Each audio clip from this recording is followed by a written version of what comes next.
Beginners के लिए ऐसा एक वीडियो नहीं बनाया था जिसमें बिगिनर्स के लिए जो पूरे एक्सेल के पॉइंट्स कवर हो। तो मैंने सोचा कि यार अगर कोई बिगिनर्स मेरे चैनल को विजिट करता है जिसको एक्सेल बिल्कुल पता नहीं है, तो एक्सेल वो चाहता है कि यार डेटा एंट्री में किस तरह से एक्सेल यूज किया जाता है, या एक्सेल के अंदर चार्ट्स क्या होते हैं, कॉलम्स रोज इंसर्ट क्या होता है, फॉर्मूलाज कैसे इंसर्ट किया जाता है, ये सारी चीजें उसको पता नहीं है। वो तो फिर मेरे चैनल पे आके बस ढूंढता रह जाएगा। इसीलिए मैंने ये एक्सेल का एक ट्यूटोरियल बनाया जिसके अंदर एक कंप्लीट बिगिनर्स नॉलेज रहेगा, यानी कि एक्सेल में आप जीरो हो तो हीरो बनाने का काम मैं करूंगा। लेकिन आपको इस वीडियो को पूरा देखना पड़ेगा दोस्तों। एक्सेल में हर एक चीज़ को बारीकी से एक्सप्लेन करने की यहाँ पे मैंने कोशिश की है। मेरे जो 10 से 15 साल का टीचिंग का एक्सपीरियंस है वो मैं यहाँ पे इस वीडियो में दे रहा हूँ दोस्तों। ज़रूर इस वीडियो को आप पूरा देखें, तभी आपको समझ में आएगा कि मैंने कितने डिटेल में इसको एक्सप्लेन किया। क्योंकि इस वीडियो को मैंने इतना लंबा इसलिए बनाया क्योंकि आपको एक ही ट्यूटोरियल में सब कुछ मिले, आपको अलग अलग ट्यूटोरियल ढूंढने की जरूरत ना पड़े, यूट्यूब पे जाकर बार बार ढूंढते रहो कि यार एक्सेल का ये फॉर्मूला कहाँ पे, वो फॉर्मूला कहाँ पे।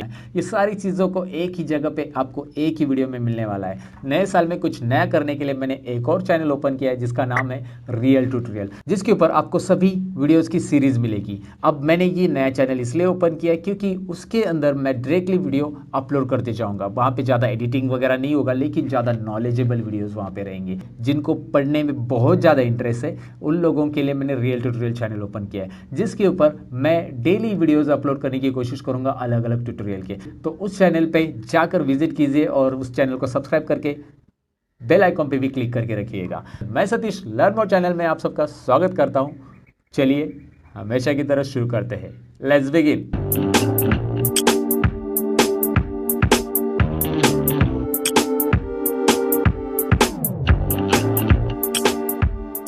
वीडियो में आगे बढ़ने से पहले मैं आपको बताऊं दोस्तों, अगर आप नए हो मेरे चैनल पे, आप सीखना चाहते हैं एक्सेल के tips and tricks, Microsoft office के ट्रिक्स एंड ट्रिक्स, साथ में कंप्यूटर के टोटल सॉफ्टवेयर के टिप्स एंड ट्रिक्स, तो आपको करना होगा मेरा चैनल सब्सक्राइब, और सब्सक्राइब के बाजू में जो घंटी दिख रही है उस पर भी क्लिक कीजिए, ताकि जब भी मैं नया वीडियो डालूं तो आपकी मोबाइल की भी घंटी बजे। तो जैसे कि मैंने आपको इंटर पार्ट से कहा कि आप एक्सेल बिगिनर्स हो, तो ये वीडियो आपको बहुत यूजफुल होने वाला है। तो कैसे? सबसे पहले तो मैं एक्सेल स्टार्ट करके दिखाऊंगा। एक्सेल के हर एक पार्ट को मैं एक्सप्लेन करूंगा। कुछ फॉर्मूलाज रहेंगे जो बेसिक लेवल पे या बिगिनर्स लेवल को पे आपको पता रहने चाहिए, वो भी मैं आपको बताऊंगा। चलिए सबसे पहले हम यहाँ पे एक्सेल स्टार्ट करते हैं। सबसे पहले करना क्या है, यहाँ पे आपको रन कमांड लेना है। आप रन कमांड से स्टार्ट कर सकते हैं। आप सर्च बॉक्स में डायरेक्टली एक्सेल टाइप करेंगे तो भी चलेगा।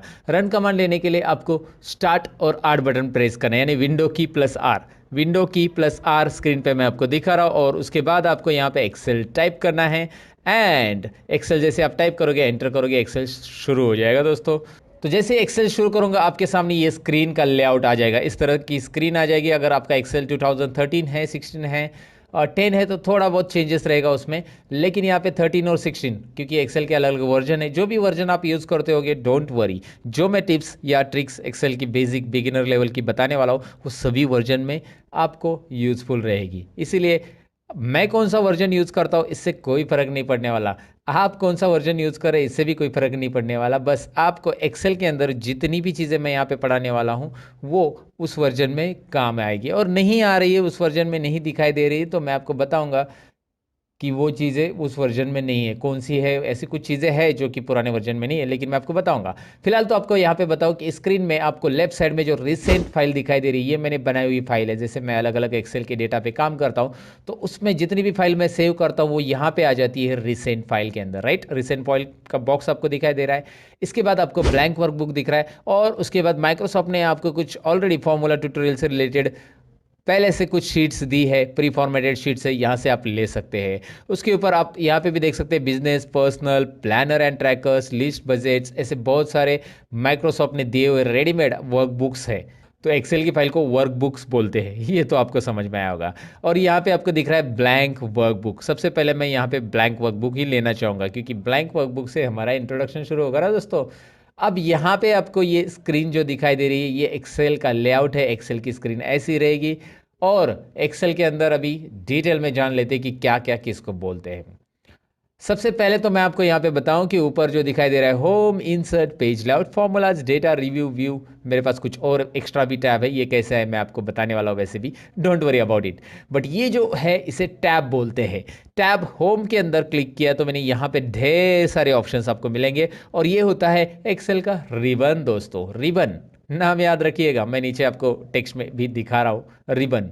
ओके, सो इस रिबन के अंदर आपको यहाँ पे दिखाई दे रहा है क्लिपबोर्ड। क्लिपबोर्ड ग्रुप है, उसके बाद फॉन्ट ग्रुप है, उसके बाद अलाइनमेंट ग्रुप है। ये ग्रुप होते हैं, नंबर ग्रुप है, स्टाइल्स ग्रुप है, सेल्स ग्रुप है, एडिटिंग ग्रुप्स है।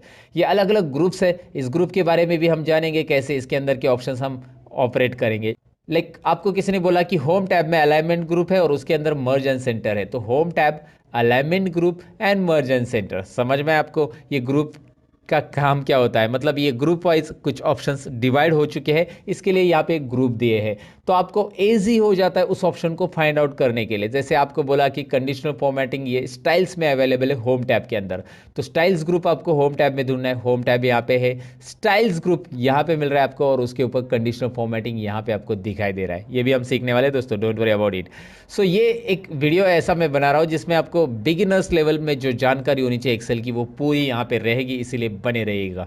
बस ये तो बताना था मुझे दोबारा, इसीलिए बता दिया। फिलहाल तो मैं आपको यहाँ पे बताऊँ कि यहाँ पे इसके बाद यहाँ पे होम टैब से लेकर ये टैब हो गया, हर एक टैब के अपने अपने ग्रुप्स है और अपने अपने ऑप्शंस है। मतलब यहाँ पे आप देख सकते हैं, इंसर्ट पे क्लिक किया तो tables group, illustration group, add-ins group, charts group and ढेर सारे और भी ग्रुप्स है। फिलहाल मैं पढ़ नहीं रहा हूँ। वैसे पेज लेआउट है, वैसे फॉर्मूलाज है, डेटा रिव्यू एंड व्यू है। अब मैं आपको क्या बता रहा हूँ, आगे ज़रा ध्यान दीजिए। अभी क्या है आगे, ये है नेम बॉक्स। अब ये नेम बॉक्स की जानकारी हम आपको डिटेल में देने वाले, इसका नाम याद रखिए नेम बॉक्स, और जिस सेल में हम क्लिक करेंगे उसका वो नाम बता रहा है, ये भी आपको यहाँ पे समझ में आ जाएगा। जैसे मैं इस बॉक्स में क्लिक कर रहा हूँ, इस बॉक्स को वैसे सेल बोलते हैं एक्सेल में, ये बॉक्स जो है इसे सेल बोला जाता है, CELL, राइट। तो ऑलवेज रिमेंबर दोस्तों, ये सेल जो होता है इसका एक एड्रेस होता है। जैसे यहाँ पे आप देख पाएंगे कि आई कॉलम और रो नंबर 11, इस सेल में मैंने क्लिक किया था, आई यहाँ पे क्लिक किया था, सॉरी, I11, तो I11 यहाँ पे दिखाई दे रहा है आपको नेम बॉक्स के अंदर। अब मैं यहाँ पे क्लिक कर रहा हूँ, A3 दिखाई दे रहा है, इसका नाम क्या है, B3, इसका नाम C3, इसका नाम D3, आप समझ गए होंगे। अब इसमें नेम बॉक्स क्या काम करता है, सेल का नाम दिखाता है, और भी बहुत सारे काम करता है नेम बॉक्स, आपको आगे पता चल जाएगा। नेम बॉक्स के बाद बारी आती है फॉर्मूला बार की। उसी के राइट साइड में यहाँ पे जो आपको दिखाई दे रहा है फॉर्मूला बार। ओके, यहाँ पे ये जो बार है, यानी कि ये वो बार नहीं है जहाँ पे लोग बार बार जाते हैं, ये फॉर्मूला वाला बार है जहाँ पे हमें फॉर्मूला दिखाई देगा दोस्तों, राइट। अब इसमें फॉर्मूला कैसे दिखाई देगा, मैं आपको यहाँ पे एक छोटा सा एग्जांपल बताता हूँ। कोई भी सेल के अंदर क्लिक कीजिए, जैसे मैंने यहाँ पे E5 पे क्लिक किया है और इसके अंदर मैं कुछ लिखूंगा। अब मैं यहाँ पे एक बात बताना चाहूँगा कि यार ये आपको जूमिंग में मुझे बार बार जूम करना पड़ रहा है, तो इस बॉक्स की साइज़ मैं बढ़ाना चाहता हूँ, मतलब ओवरऑल ये जो बॉक्सेस है उनकी सबकी साइज़ एक साथ बढ़ानी है, तो जूम मैं कर सकता हूँ एक्सेल के अंदर। उसके लिए शॉर्टकट की है Alt+V+Z। Alt+V+Z ये शॉर्टकट की मैं यहाँ पे बता रहा हूँ आपको। इसे प्रेस कैसे करना है मैं बता देता हूँ। Alt के बाद V प्रेस करना है, Alt के साथ में V प्रेस कीजिए, आपको कुछ रिजल्ट नहीं आएगा, बाद में आपको Z इंडिविजुअल प्रेस कर देना है। जैसे आप प्रेस करोगे यहाँ पे एक डायलॉग बॉक्स आएगा, जो कि मैं यहाँ पे मिडल में ले रहा हूँ स्क्रीन के, और आपको दिखा रहा हूँ जूम का डायलॉग बॉक्स है, मैग्निफिकेशन। इसमें आप अप एरो और डाउन एरो प्रेस करके, कीबोर्ड के ऊपर से अप और डाउन एरो प्रेस करके आप इसका जूमिंग लेवल डिक्लेयर कर सकते हैं। मैक्सिमम एक्सेल में 400% आप जूमिंग कर सकते हैं, जो कि आप एक कस्टम ऑप्शन दिया है उसमें आप टाइप करके ले सकते हैं। तो कस्टम में टाइप कीजिए 400%, तो 400 हो जाएगा। फिलहाल मुझे ज़रूरत नहीं है, 200 मैंने सिलेक्ट किया है। I do one thing, okay करेंगे। मैक्सिमम 400 है, मिनिमम 10% जूमिंग। अच्छा, अगर आपको Alt+V+Z से नहीं करना है तो और कौन सा तरीका है जूमिंग करने का, आप कंट्रोल बटन प्रेस करके माउस का स्क्रॉल बार घुमा सकते हैं आगे और पीछे। कीबोर्ड के ऊपर जो कंट्रोल बटन रहता है उसे प्रेस करके रखिएगा, माउस का स्क्रॉल बार आगे और पीछे घुमाएंगे तो क्या होने वाला है आपको पता है, जूम इन जूम आउट होने वाला है, राइट। सो ये आप ट्राई कर सकते हैं, या इसके अलावा कर सकते हैं आप राइट कॉर्नर में, यहाँ पे राइट कॉर्नर में आइए और यहाँ पे आपको जूमिंग के लिए मिल रहा है ऑप्शन, प्लस की तरफ क्लिक करें, मतलब प्लस के ऊपर क्लिक करेंगे तो ये जूम इन होता जाएगा, माइनस पे क्लिक करेंगे तो ये जूम आउट होते जाएगा। ये सिंपल चीज़ें मुझे बताने की ज़्यादा ज़रूरत नहीं, लेकिन मैंने आपको बताया कि शॉर्टकट की से ये कर सकते हैं और कैसे करना है आप ये समझ गए होंगे, राइट। ओके, तो अब यहाँ पे ही आपको समझ में आया कि जूम कैसे करना है। फिलहाल मैं आपको फॉर्मूला बार के बारे में बता रहा था, अब फॉर्मूला बार पे फिर से चले जाते हैं। अब फॉर्मूला बार करेगा क्या, कैसे काम करेगा दिखाता हूँ मैं आपको। यहाँ पे मैं इज इक्वल टू दे रहा हूँ, कोई भी फॉर्मूला लिखना है तो मैं यहाँ पे लिखता हूँ 50 इज इक्वल टू, ये कंपलसरी है एक्सेल के अंदर कोई भी फॉर्मूला के पहले लिखना, because every formula with begins with is equal to sign, ये अंग्रेजी में समाचार था, हिंदी में बताता हूँ। हर एक formula is equal to sign से शुरू होता है, हर एक फॉर्मूला बराबर साइन से शुरू करते हैं हम। अरे सबको पता है यार। यहाँ पे देखिए 50 प्लस 30 मैंने लिखा, ये प्लस का साइन जो कीबोर्ड के ऊपर प्लस रहता है वो कीज ही है, और माइनस का साइन वहाँ पे माइनस का साइन है। मल्टीप्लिकेशन के लिए आप मल्टीप्लिकेशन यानी एस्ट्रिक का साइन यूज़ कर सकते हैं, और डिवाइड के लिए यहाँ पे स्लैश का साइन है, जो स्क्रीन के ऊपर मैं आपको दिखा रहा हूँ कि कौन सा साइन किसके लिए यूज़ किया जाता है। तो आप ज़रूर कर सकते हैं इसे। यहाँ पे देखिए एक सिंपल कैलकुलेशन हो चुका है, 50 प्लस 30 यहाँ पे आ गया 80। अब मैं यहाँ पे 80 भी लिख रहा हूँ, नीचे मैंने डायरेक्ट 80 टाइप किया, यहाँ पे मैंने 80 कैलकुलेशन किया। आप बोलोगे इतना बेसिक कैलकुलेशन आपको आता नहीं क्या? मैंने आपको दिखाने के लिए किया कि ये होता क्या है। ध्यान से देखिए, फॉर्मूला बार में ऊपर क्या दिख रहा है, जो कि मैंने C4 में कुछ टाइप किया था, दिखाई दे रहा है आपको। C4 सेल में मैंने टाइप किया है 50 प्लस 30, और उसका आंसर तो 80 दिख रहा है सेल में, लेकिन फॉर्मूला बार उसका फॉर्मूला दिखा रहा है। और C5 सेल में क्या हो रहा है, C5 सेल में मैंने डायरेक्टली 80 टाइप किया, राइट।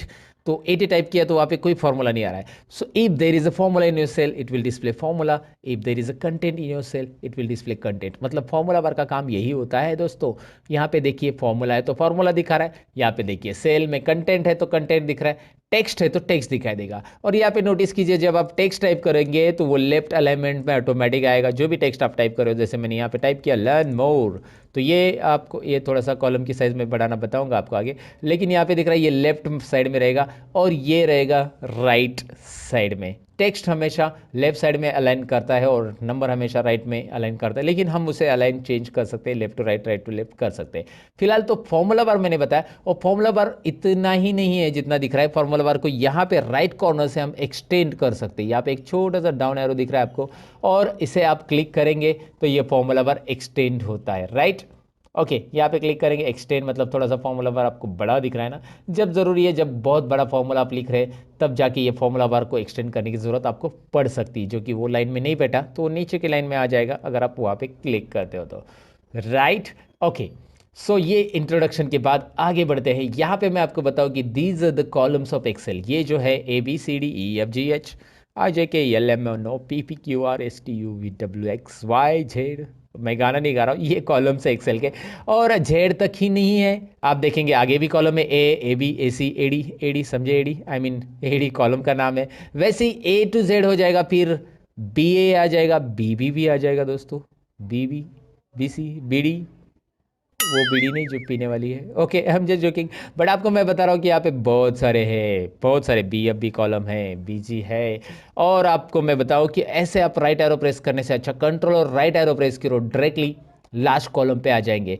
लास्ट कॉलम को जंप करने के लिए कंट्रोल राइट एरो, और फर्स्ट कॉलम को जंप करने के लिए control left arrow, right, control right left, right left. अब ये जो राइट प्रेस करने के बाद ये लास्ट कॉलम जो आ रहा है वो है टोटल काउंटिंग। अगर हम करेंगे, वैसे मैं आपको डायरेक्टली बता रहा हूँ, काउंटिंग करने की जरूरत नहीं, आपको बैठना नहीं काउंटिंग के लिए, या ड्रैग भी नहीं करना कोई नंबर्स। 16,384 टोटल कॉलम्स एक्सेल में रहते, इतने सारे रिकॉर्ड्स हम वर्टिकली रख सकते हैं। लेकिन मैं आपको बताऊँ क्या कि ये रिकॉर्ड्स एक्सेल के अंदर के जो होते हैं ना, इतने भी हमें कम पड़ते हैं। बड़े बड़े कंपनी का जब डेटा आता है, जैसे कोई मल्टीनेशनल कंपनी का डेटा है, बैंकिंग का डेटा है, बैक ऑफिस का डेटा है, तो एक्सेल वहाँ पे एक्सेल का थोड़ा सा ड्रॉबैक है। लेकिन एक्सेल के अलावा और क्या यूज़ कर सकते हैं, मैंने मेरे चैनल के वीडियोस में बताया है। वो है कि आप एक्सेल में वो डेटा नहीं हो रहा है तो एक्सेल के अंदर ही हम एक्सेल के कुछ एडिंग्स यूज़ करके वर्क उसके ऊपर काम कर सकते हैं।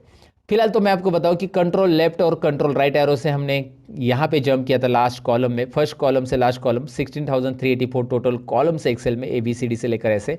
और ऐसे ही आप डाउन एरो प्रेस करोगे तो आपको रोज मिलेंगे ढेर सारे, जो कि आपको दिखाई दे रहा है, स्क्रॉल होते जा रहे हैं। लेकिन अभी मुझे लास्ट रो पे जाना है तो मैं थोड़े डाउन एरो प्रेस करते रहूँगा कीबोर्ड का, मैं कंट्रोल और डाउन एरो प्रेस करूँगा।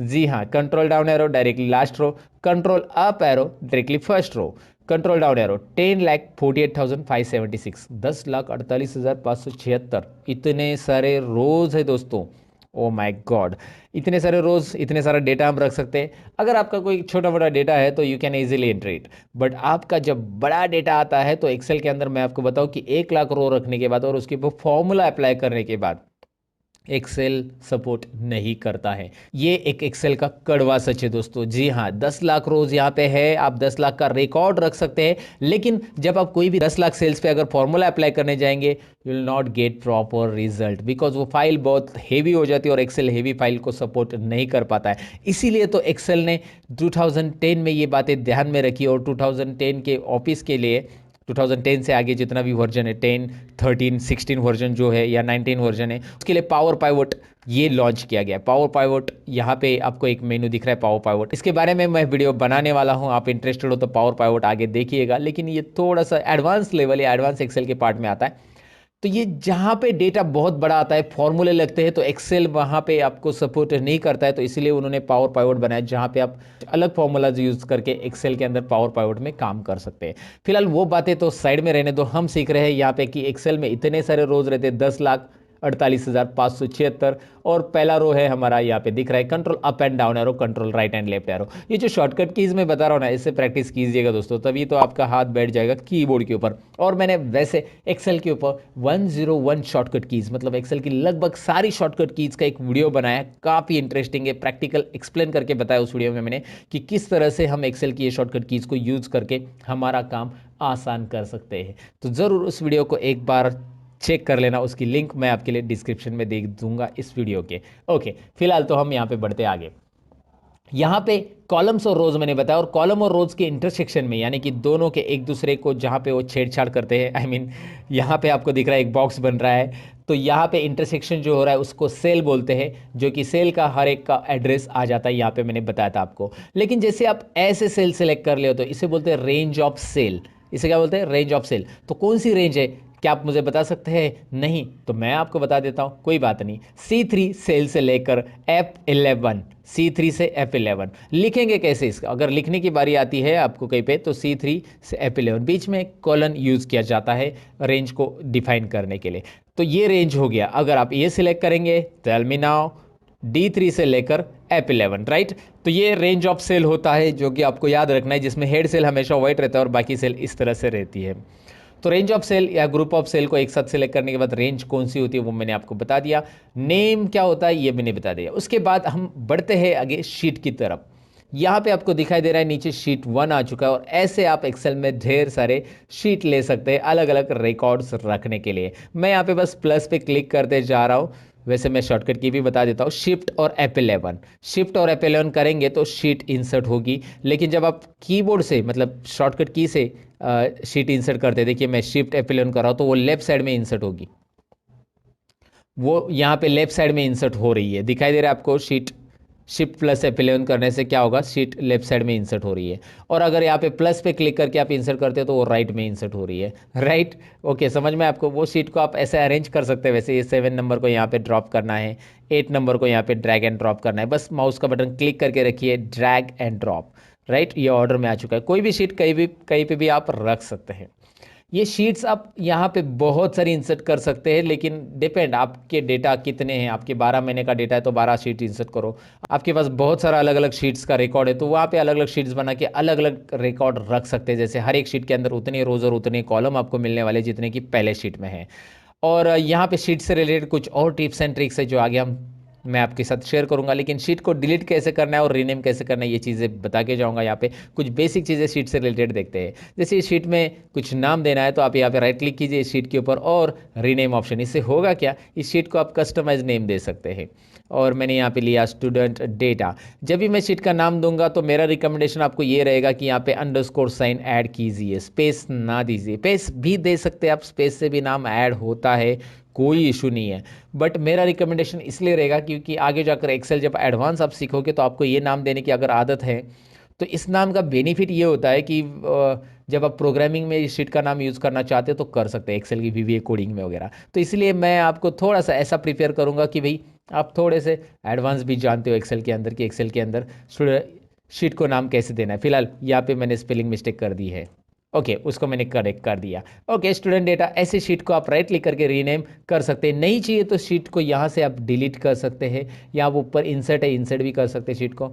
इसी शीट का कॉपी बनाना है, कॉपी कर सकते हैं। इसका कोड भी है, प्रोटेक्ट भी है, इसका टैब कलर भी है। कोड प्रोटेक्ट जो है वो आगे देखने वाले हैं। फिलहाल टैब कलर देखिए, यहाँ पे टैब कलर मैं दे रहा हूँ। हर एक शीट को अलग अलग कलर देके आप इस तरह से फॉर्मेटिंग रख सकते हैं दोस्तों, राइट। सो ये तो चीज़ें आपको समझ में आई कि शीट कैसे इंसर्ट करते हैं, डिलीट कैसे करना है। लेकिन एक बात मैं यहाँ पे बताना चाहूँगा, शीट के अंदर मैंने कुछ कंटेंट लिखे हैं and after that I am going to delete this sheet. Right now I am going to delete, so it will show you one message. एक शीट का मैसेज आ रहा है, Microsoft Excel will permanently delete this sheet, do you want to continue. ये Excel क्या कर रहा है, पूरी की पूरी शीट परमानेंटली डिलीट कर रहा है। अगर आप इसे डिलीट करते हो तो आपको डेटा मिलने वाला नहीं है। मैंने डिलीट कर दिया, आप बोलोगे मैं अंडू कर सकता हूँ, नहीं होगा अंडू। कंट्रोल जेड यहाँ पे नहीं चलेगा दोस्तों, कंट्रोल जेड चलेगा बस आप जब शीट के अंदर के कुछ डेटा डिलीट करते, जैसे यहाँ पे डेटा डिलीट कर दिया, गलती से डिलीट हो गया, तो एक्सेल ने हमें दिया है अंडू या माइक्रोसॉफ्ट ने हमें दिया है अंडू। हमारी गलतियाँ माइक्रोसॉफ्ट हमें माफ़ करता है, एक नहीं 100 गलतियाँ भी अंडू कर सकते हैं हम, लाइफ में नहीं कर सकते, इतना याद रखना। I am just joking. Okay, तो यहाँ पे अंडू कर दिया मैंने, कंट्रोल जेड से अंडू हो गया, राइट। तो शीट के अंदर का डेटा डिलीट हो गया तो कोई बात नहीं, लेकिन शीट डिलीट हो गई तो वो अंडू नहीं होती, इसीलिए उसका डेटा चाहिए या नहीं चाहिए वो आपको कंफर्म करना है। यहाँ पे परमानेंट डिलीट हो रहा है, परमानेंट डिलीट तो आप समझ गए होंगे, राइट। तो आपको यहाँ पे शीट डिलीटेशन के बारे में एक चीज़ मुझे बतानी थी, मैंने बता दी। शीट प्रोटेक्शन और बाकी सारी चीज़ें जो है शीट से रिलेटेड आगे सीखने वाले हैं। इंट्रोडक्शन में आगे मैं आपको बताऊंगा कि एक्सेल की स्क्रीन को आपको छोटा करना है तो उसके लिए मतलब रिस्टोर करना है स्क्रीन को, तो उसके लिए शॉर्टकट की मैं बता रहा हूँ, अल्ट स्पेस और आर बटन प्रेस कीजिए। देखिए alt space R, alt space X, interesting है, अल्ट स्पेस आर स्मॉल हो गया, अल्ट स्पेस एक्स। इस तरह से एक्सेल की स्क्रीन को आप छोटा बड़ा कर सकते हैं। ये शॉर्टकट कीज एक इंपॉर्टेंट है जो कि मैंने आपको बता दी। यहाँ पे आगे चलते हैं अभी डेटा के ऊपर और काम करते हैं कुछ एक्सेल के अंदर, साथ में उसकी फाइल कैसे सेव होती है, कौन कौन से फॉर्मेट में सेव किया जाता है, ये चीज़ें भी हम यहाँ पे देखते हैं।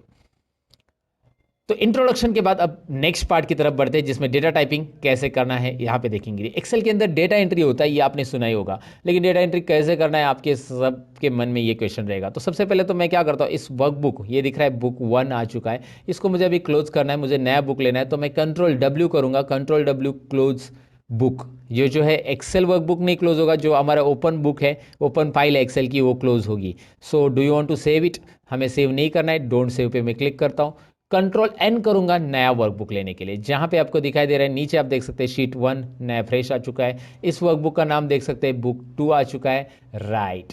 Okay, so now I will do one thing, पहले तो इसे जूम करूंगा, अल्ट वी जेड, हमेशा की तरह जूम हो गया। इसमें अभी कंटेंट टाइप करने के लिए मैं कोई भी रिकॉर्ड लेता हूं जो कि आपके फैमिलियर रहेगा, आपको पहचान का रहेगा, आपको इजी लगेगा, ऐसा डेटा जो कि हमने देखा रहेगा वो लेता हूं। सीरियल नंबर लेने के बाद मैंने लिया नेम ऑफ स्टूडेंट, आप कुछ भी ले लीजिए, एम्प्लॉय लीजिए या कुछ और।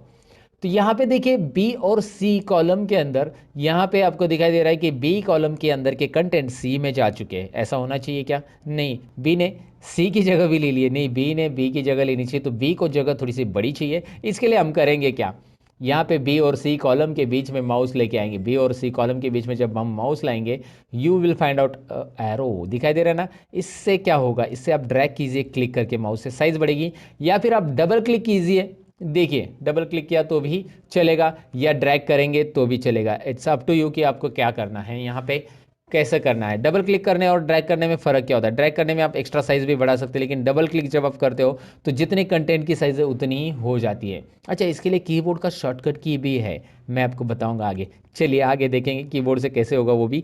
फिलहाल आपको मैं यहाँ पे बताता हूँ सब्जेक्ट 1, सब्जेक्ट 2, सब्जेक्ट 3, और यहाँ पे हम टोटल करेंगे, उसके बाद हम यहाँ पे मैक्स भी निकालेंगे। ये सब बेसिक फॉर्मूलाज हम इसमें कवर कर लेंगे। मिनिमम लेंगे, काउंट लेंगे, एवरेज लेंगे एंड परसेंटेज लेंगे। आप बोलेंगे एवरेज और परसेंटेज वो एक ही होता है? नहीं, देखेंगे एक ही होता है कि नहीं होता है, यहाँ पे पता चलेगा आपको। साथ में हम रिजल्ट भी निकालेंगे, ग्रेड भी निकालेंगे, ये सारी चीज़ें यहाँ पे देखेंगे कैसे करना है। सबसे पहले तो यहाँ पे सीरियल नंबर के नीचे कर्सर रखिए एंड नाउ टाइप 1 और 2। यहाँ पे आपको 1 और 2 टाइप करना है। यहाँ पे आपको दिख रहा है ये जो है मैंने कंटेंट टाइप किए हैं, तो मुझे क्या करना है, यहाँ पे इसे ड्रैग करना है। तो मैं क्या करूँगा, अब मैं 1 और 2 को दोनों को सिलेक्ट कर चुका और इस कॉर्नर पे माउस लेके आ रहा हूँ जिसको हम फिल हैंडल बोलते हैं। ये जो छोटा सा नन्ना सा प्लस दिख रहा है ना ब्लैक वाला, ये छोटा प्लस हम यहाँ पे क्या करेंगे, इसे ड्रैग करेंगे, इस फिल हैंडल से ड्रैग करेंगे तो क्या होगा, सीरियली फिल होगा। लेकिन एक बात याद रखिए, मैंने 1 और 2 टाइप किया वैल्यूज़ तो ऑटोमेटिकली वो उसके गैप में फिल होते जा रहा है। अगर आपने 1 और 5 टाइप किया होगा और दोनों को सिलेक्ट करके ड्रैग किया होगा तो दोनों के बीच में जो गैप है वही यहाँ पे जनरेट होते जाएगा, राइट। तो ये यहाँ पे समझ में आएगा। अगर आपने 1 लिखा और ड्रैग किया तो क्या होगा, सब जगह पे 1 1 होगा। लेकिन फिर भी आप चाहते 1 लिखे और ड्रैग करने के बाद भी, तो यहाँ पे माउस पॉइंटर लेके आइए और कंट्रोल बटन कीबोर्ड पे प्रेस कीजिए। होगा क्या इससे, जब आप कंट्रोल प्रेस करते तो you will find out small plus और ऑन दैट प्लस। तो जो पहला प्लस है उसी के ऊपर एक और प्लस आ रहा है, देखो कंट्रोल छोड़ दिया, गया, कंट्रोल प्रेस किया, आ गया। अब करेंगे क्या, मैं आपको दिखाता हूँ। चलिए मैं कंट्रोल प्रेस करके इसको ड्रैग करूंगा तो ये सीरियली फिल होगा। मतलब कोई एक नंबर से भी आप सीरियली फिल कर सकते हैं, या 2 नंबर टाइप किया और दोनों को बिना कंट्रोल प्रेस करके फिल हैंडल से, फिल हैंडल याद रखना है, उससे ड्रैग करेंगे तो भी हो जाएगा। अच्छा यहाँ पे भी ऑप्शन है, आपने गलती से फिल सीरीज किया और आपको कॉपी सेल्स चाहिए तो यहाँ पे ऑप्शन है copy cells, fill formatting only, fill without formatting, flash fill, ये सारी चीज़ें आती है, ये आगे के है। लेकिन कॉपी सेल से क्या होगा, देखिए यहाँ पे फिलहाल मैं कंट्रोल जेड करता हूँ और दोबारा यहाँ पे मैं ड्रैग करूँगा कंट्रोल बटन प्रेस करके, और मैं यहाँ पे लगभग 5 स्टूडेंट ही लेता हूँ आपको एक एग्जाम्पल रिपोर्ट दिखाने के लिए। और यहाँ पे कॉपी सेल हो गया अभी, क्योंकि मैंने कंट्रोल छोड़ दिया, तो फिल सीरीज भी कर सकते हैं आप यहाँ से, राइट। तो ये छोटे छोटे ऑप्शन जो होते हैं ये बिगिनर्स लेवल के लिए बहुत इंपॉर्टेंट होते हैं। और मैं ये समझता हूँ कि आपको एक्सेल कुछ भी नहीं आता है, इसलिए ये सारी चीज़ें एक्सप्लेन कर रहा हूँ मैं, ईच एंड एवरी पॉइंट को डिटेल में एक्सप्लेन करूँगा दोस्तों। ओके, तो यहाँ पे मैं कंटेंट टाइप करूँगा, जैसे कि मैंने नाम लिए ABCD। Okay, it's up to you, कौन से भी नाम ले सकते हैं। एक बात ध्यान दीजिए, इस कॉलम की साइज़ देखिए कितनी बड़ी है। मैं इस कॉलम को डबल क्लिक करूँगा तो ऐसे छोटा हो जाएगा, इस कॉलम के ऊपर डबल क्लिक करूँगा तो ऐसा छोटा हो जाएगा। तो ऐसे हर एक कॉलम को करना पड़ेगा मुझे, राइट। इससे अच्छा मैं क्या करूँगा, ए से लेकर सब कुछ कॉलम को एक साथ सब कुछ ऐसे ड्रैग करूँगा, सभी कॉलम को ऐसे सेलेक्ट करूँगा जिसमें कंटेंट है।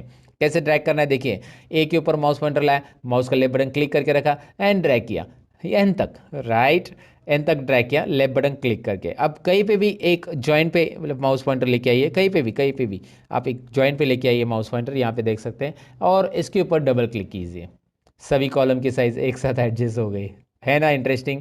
आप ऐसे भी कर सकते हैं। अच्छा दूसरा तरीका क्या है, कीबोर्ड से कंट्रोल ए बटन प्रेस कीजिए, सिलेक्ट हो जाएगा, जितना भी डेटा टाइप किया वो सिलेक्ट हो गया। अब आपको प्रेस करना है कीबोर्ड पे एक शॉर्टकट की, वो है अल्ट प्रेस कीजिए, वो है अल्ट प्रेस कीजिएगा, उसके बाद एच प्रेस कीजिएगा, उसके बाद ओ, और उसके बाद आई। देखिए मैंने उसके बाद बोला, यानी कि अल्ट के साथ ये सारी चीज़ें प्रेस करके नहीं रखनी है, अल्ट प्रेस करके छोड़ देना है, एच प्रेस करके छोड़ देना है, ओ प्रेस करके छोड़ देना है, और आई प्रेस करना है। दोबारा देखिए, अल्ट एच ओ आई, राइट। तो ये होता क्या है मैं आपको बता देता हूँ, यहाँ पे ही पहले ही बता देता हूँ कि होता क्या है। जैसे आप अल्ट प्रेस करते हो तो यहाँ पे ऊपर दिखाई दे रहा है कि कौन से टैब के लिए कौन सी शॉर्टकट की बनी है। अल्ट प्रेस करती है वो सारी शॉर्टकट कीज़ यहाँ पे दिखाई देती है। अच्छा हमें होम टैब में जाना है तो मैं एच प्रेस करता हूँ, चलिए मैं एच प्रेस करता हूँ तो होम टैब के सारे ऑप्शन यहाँ पे दिखाई देंगे।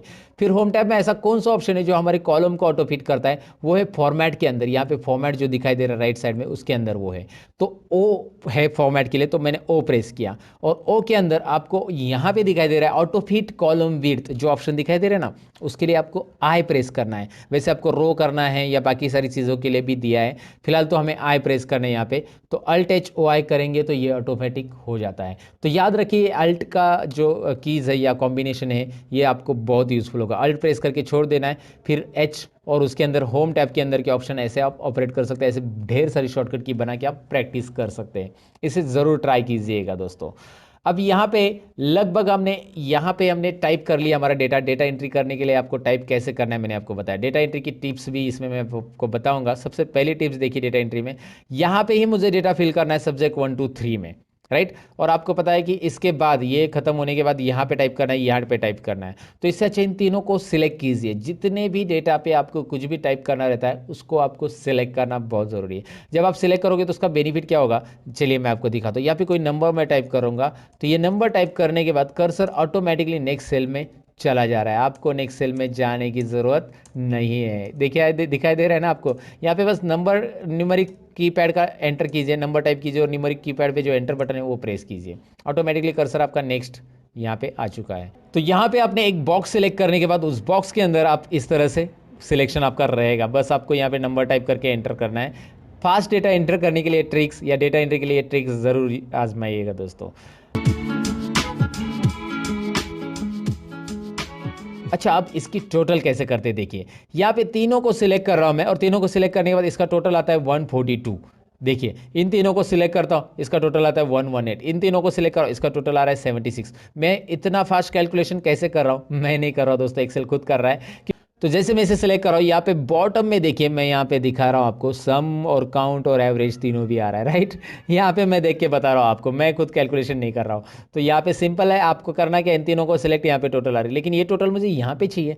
तो आई डू वन थिंग, यहाँ पे दिखाई दे रहा है राइट कॉर्नर में, होम टैब में राइट कॉर्नर में ऑटो सम ऑप्शन दिखाई दे रहा है। इस पर आप क्लिक करेंगे ना डायरेक्टली इस ऑटो सम पे, तो यहाँ पे डायरेक्टली ऑटो सम कर लेगा, और उसके अंदर एक प्री डिफाइंड फॉर्मूला आता है जिसको एक्सेल में बोला जाता है फंक्शन। ये है एक्सेल का सम फंक्शन, सबसे पहला फंक्शन हम सीख रहे हैं जिसमें ऑटोमेटिक टोटल करेंगे। और ये होता है एक्सेल में predefined formula. Always remember कि predefined formula in Excel is called a function. Excel में फॉर्मूला और फंक्शन ये दो अलग अलग वर्ड क्यों हैं? क्योंकि फंक्शन यानी कि एक्सेल के अंदर हम कोई भी फॉर्मूला नहीं लगाएंगे, जो पहले से दिया रहेगा उसके अंदर कोई भी मैथमेटिकल साइन हम नहीं ऐड करेंगे। यहाँ पे दिख रहा है हमने प्लस का साइन नहीं ऐड किया है, फिर भी हमें इसकी टोटल मिल रही है।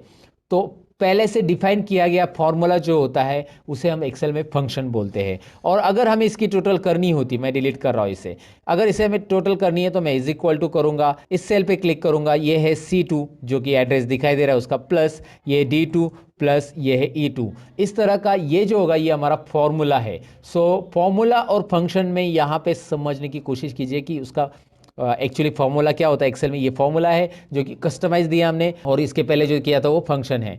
और यहाँ पे मैं इसके ऊपर डबल क्लिक करूंगा तो सारे आंसर आ गए, मुझे बार बार फॉर्मूला देने की ज़रूरत नहीं है दोस्तों।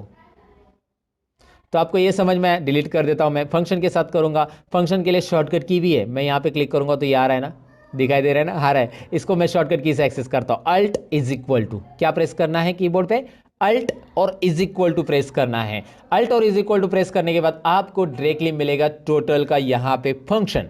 टोटल मतलब सम का function. Okay, some C2 to E2, वो बता रहा है कि C2 से E2 में जितने भी नंबर है वो फंक्शन में ऐड होंगे, वो सम फंक्शन में इंक्लूड होंगे, उतने नंबर्स ऐड होके यहाँ पे रिजल्ट आएगा। एंटर कीजिए, आपको रिजल्ट मिल रहा है। अच्छा, आप ये टाइप भी कर सकते हैं, चलिए मैं आपको दिखाता हूँ। इज इक्वल टू सम, आप ऐसा टाइप करेंगे तो नीचे देखिए बहुत सारे सम से रिलेटेड फंक्शन आ जाते हैं। सम से रिलेटेड बहुत सारे सम इफ सब सम प्रोडक्ट वगैरह सब है, लेकिन फिलहाल सम देख रहे हैं। अब ये सम टाइप करने के बाद आप टैब बटन प्रेस कीजिए, ऑटोमेटिक ओपन ब्रैकेट आ जाता है। आप ओपन ब्रैकेट दे सकते हैं शिफ्ट बटन प्रेस करके, लेकिन टैप किया ना टैप तो ऑटोमेटिक ओपन ब्रैकेट आ जाता है। अब करना क्या है, सब्जेक्ट 1 2 3 इन तीनों को सिलेक्ट कीजिए। C2 से E2 मैंने सिलेक्ट किया है, C2 टू E2 ये मैंने सिलेक्ट किया, और ब्रैकेट क्लोज कीजिए। एंटर करने के बाद एक्सेल खुद ब्रैकेट क्लोज कर देता है। एक्सेल के पास सेंस है, ये सेंस ऑफ ह्यूमर है एक्सेल के पास दोस्तों। कैसे, मैं आपको बता देता हूँ। यहाँ पे पहला सेंस क्या दिया कि यहाँ पे उसने ट्रैक किया कि यहाँ पे टेक्स्ट है और यहाँ पे आपका नंबर है, तो उसने ऑटोमेटिकली इतनी रेंज ली, alt is equal to shortcut की प्रेस करने के बाद मुझे रेंज सिलेक्ट करने की जरूरत नहीं पड़ी। दूसरी चीज, अगर यहाँ पे कोई नंबर रहता तो ऑटोमेटिकली वो सारे के सारे नंबर ले लेता, 1 भी नंबर है और ये भी ले लेता, राइट। तो ये भी याद रखना है। दूसरी चीज, यहाँ पे ब्रैकेट क्लोज मैंने नहीं किया, एंटर किया, एक्सेल ने ऑटोमेटिक ब्रैकेट क्लोज करके दे दिया है ना। छोटी छोटी चीजें आपको यहाँ पे पहले से समझनी है। और यहाँ पे डबल क्लिक करूंगा तो एक्सेल जानता है कि अभी करना क्या है उसको। यहाँ पे ये जो दिख रहा है ना फिल हैंडल, इसे आप क्लिक एंड ड्रैग कीजिए या डबल क्लिक कीजिए। अगर आप बोलो यार माउस से नहीं करना है सर, तो मैं आपको बता देता हूँ कि इसे क्लिक कीजिए, शिफ्ट और डाउन एरो प्रेस करके रखिए ऐसा, और कंट्रोल D बटन प्रेस कीजिए। कंट्रोल D फील डाउन, बहुत सारे शॉर्टकट की जो बेसिक लेवल पे आपको आनी चाहिए। कंट्रोल D, जिससे आप लोगों को इंप्रेस कर सकते हैं ये करके, इसीलिए ये बेसिक शॉर्टकट कीज आपको याद रखनी है। सिलेक्ट करके कंट्रोल D कीजिए, फील डाउन, या फिर आप डबल क्लिक कीजिए, आ जाएगा यहाँ पे, आपको इसका जवाब मिल जाएगा। तो मैंने आपको बताया कि इसका टोटल कैसे निकालना है। टोटल निकालने का जो प्री डिफाइंड सम है वो क्या होता है। फॉर्मूला भी हम दे सकते हैं, लेकिन फॉर्मूला देंगे तो वो बहुत लंबा भी हो जाता है, पेचीदा भी हो जाएगा, बराबर ना। सपोज एग्जांपल ले लो ना, लाइक आपको इसकी टोटल करनी है, इसकी टोटल करनी है इसकी, तो इसके लिए 5 सेल है, 1 2 3 4 5 सेल। तो इतना बड़ा फॉर्मूला देने से अच्छा क्लिक कीजिए, अल्ट इज इक्वल टू कीजिए और एंटर बटन प्रेस कीजिए, राइट। यहाँ पे भी क्लिक कीजिए, अल्ट इज इक्वल टू कीजिए, एंटर बटन प्रेस कीजिए। ऐसे आप इसकी टोटल कर सकते हैं। अल्ट इज इक्वल टू से होता क्या है समझ में आपको। फिलहाल तो यहाँ पे अल्ट इज इक्वल टू इसकी टोटल, और यहाँ पे डबल क्लिक आ गया। मैक्स निकालने के लिए यहाँ पे ऑटो सम के अंदर जो कॉर्नर में राइट कॉर्नर में आपको दिखाई दे रहा है, इसके अंदर आपको max, mean, count numbers, average और सम तो हमने निकाल लिया। तो अभी मैक्स निकालना है तो मैं मैक्स पे क्लिक करता हूँ। यहाँ पे उसने क्या कर लिया, बाय डिफॉल्ट लेफ्ट साइड के सभी नंबर ले लिए। देखिए अब मैंने आपको बताया था एक्सेल में सेंस है, आप बोलोगे यार मुझे तो सब्जेक्ट 1 2 3 इन तीनों में से मैक्सिमम निकालना है, टोटल नहीं लेना है। तो एक्सेल ने क्यों लिया टोटल, क्योंकि भाई एक्सेल को नंबर मिल रहा है और नंबर ऑटोमेटिक एक्सेल ट्रैक करेगा। अब करना क्या है, आपको इन तीनों को सिलेक्ट करना है ना ड्रैग करके, माउस का पॉइंटर 45 से लेकर 65 तक ड्रैग कीजिए। Max C2 to E2 formula दिख रहा है आपको आगे, आई मीन फंक्शन दिख रहा है आपको आगे, ये मैक्सिमम निकालेगा। डबल क्लिक कीजिए, ये मैक्स, इनमें तीनों में कौन सा मैक्सिमम मार्क्स है वो आपको यहाँ पे डिस्प्ले करेगा। वैसे आप मिनिमम भी डिस्प्ले कर सकते हैं। करना क्या है, मिनिमम के लिए आपको सिंपल देना है यहाँ पे is equal to sign minimum MIN type कीजिए, उसके बाद टैब बटन प्रेस कीजिए, आप यहाँ पे इसे सिलेक्ट कीजिए, तीनों सब्जेक्ट को एंटर कीजिए। फॉर्मूला आप टाइप करके भी कर सकते हैं। करना क्या है मैंने आपको बताया, देखिए काउंट में बताता हूँ। करना क्या है, is equal to COUNT, UN type किया तो भी ऑटोमेटिक नीचे हाईलाइट हो रहा है। उसके बाद नीचे जैसे ही वो ब्लू कलर में हाईलाइट होता है वो फॉर्मूला जो भी हमारा रिक्वायर्ड है, टैब बटन प्रेस करने से आगे का T वगैरह टाइप करने की जरूरत नहीं पड़ेगी। फिर आप इन तीनों को सिलेक्ट करेंगे, फिर आप क्लोज करेंगे ब्रैकेट को, फिर आप एंटर करेंगे और फिर आप ही करेंगे सब कुछ। यहाँ पे डबल क्लिक करना है, दोनों को एक साथ सिलेक्ट करके मैंने डबल क्लिक किया। ये फॉर्मूलाज वहाँ से भी आप ले सकते हैं ऑटोसम से, लेकिन मैंने इसको बताया इस तरह से। अच्छा आपने बोला कि सर जैसे इसको Alt इज इक्वल टू से किया, वैसे ये नहीं होगा क्या कोई शॉर्टकट की से, राइट ना, शॉर्टकट की से भी तो होना चाहिए। दरअसल इसके लिए शॉर्टकट कीज मैंने आपको बताई है। आप बोलोगे यार कभी बताइए, अभी तो मैं एक्सपेंशन पढ़ाया, मैंने बताया था आपको Alt करिए, H कीजिए, H करने के बाद ऑटोसम के लिए क्या आता है देखिए वहाँ पे, ज़रा ध्यान से देखिए, मैं जूम करके भी बता रहा हूँ। वहाँ पे ऑटोसम के लिए क्या आ रहा है, U आ रहा है, U आ रहा है तो मैं U प्रेस करता हूँ और U के अंदर मैक्स निकालना है तो M, राइट। अब यहाँ पे आपको माउस यूज़ नहीं करना पड़ा, right, Alt H U M। Shift और लेफ्ट एरो प्रेस करूँगा क्योंकि मैंने यहाँ पे जो सिलेक्शन देखा था वो 3 सेल का चाहिए था मुझे और 4 सेल का आ रहा है। शिफ्ट और left arrow, shift button hold down करके लेफ्ट एरो कीबोर्ड का प्रेस करने से एक सिलेक्शन, एक सेल कम होगी और एंटर कीजिए। क्या हो रहा है ज़रा देखिए, वापस देखिए, Alt H U और I यानी मिनिमम, शिफ्ट और लेफ्ट एरो कितनी बार, 2 बार, एंटर। मैंने माउस को हाथ ही नहीं लगाया, इसके लिए माउस की ज़रूरत ही नहीं पड़ी मुझे। एक बार आपकी प्रैक्टिस होगी ना तो आपको माउस की ज़रूरत ही नहीं यार, मतलब मैं आपको बता रहा हूँ, वैसे माउस की ज़रूरत पड़ती है कभी कभी चार्ट्स वगैरह के लिए, लेकिन फिलहाल ऐसे डेटा के लिए तो ज़रूरी नहीं जहाँ पे फॉर्मूलाज आपको ईजिली अप्लाई करने हैं। Alt H home tab, U AutoSum और काउंट नंबर्स के लिए है C, राइट। वहाँ पे आप देख सकते हैं राइट साइड में जो छोटा सा बॉक्स आ रहा है, छोटा सा नन्हा सा प्यारा सा बॉक्स में देख सकते हैं, सम के लिए यस था, एवरेज के लिए A है, काउंट के लिए C है, मैक्सिमम के लिए M है, मिनिमम के लिए I है। फिलहाल C प्रेस करते हैं और यहाँ पे 6 सेल सिलेक्ट हो गए C2 to H2। तो करेंगे क्या, कीबोर्ड से करना है, माउस से तो आप कर सकते हैं लेकिन कीबोर्ड से करना है तो शिफ्ट लेफ्ट एरो 3 बार, क्योंकि 3 सेल रिमूव करने हैं, एंटर कीजिए। Alt H U A, average के लिए शिफ्ट लेफ्ट एरो 4 बार और एंटर कीजिए, राइट। अब मुझे ये भी कीबोर्ड से ही करना है तो मैं करूँगा क्या, शिफ्ट और राइट एरो, फिर शिफ्ट और डाउन एरो और फिर control D, right. Okay, got it दोस्तों।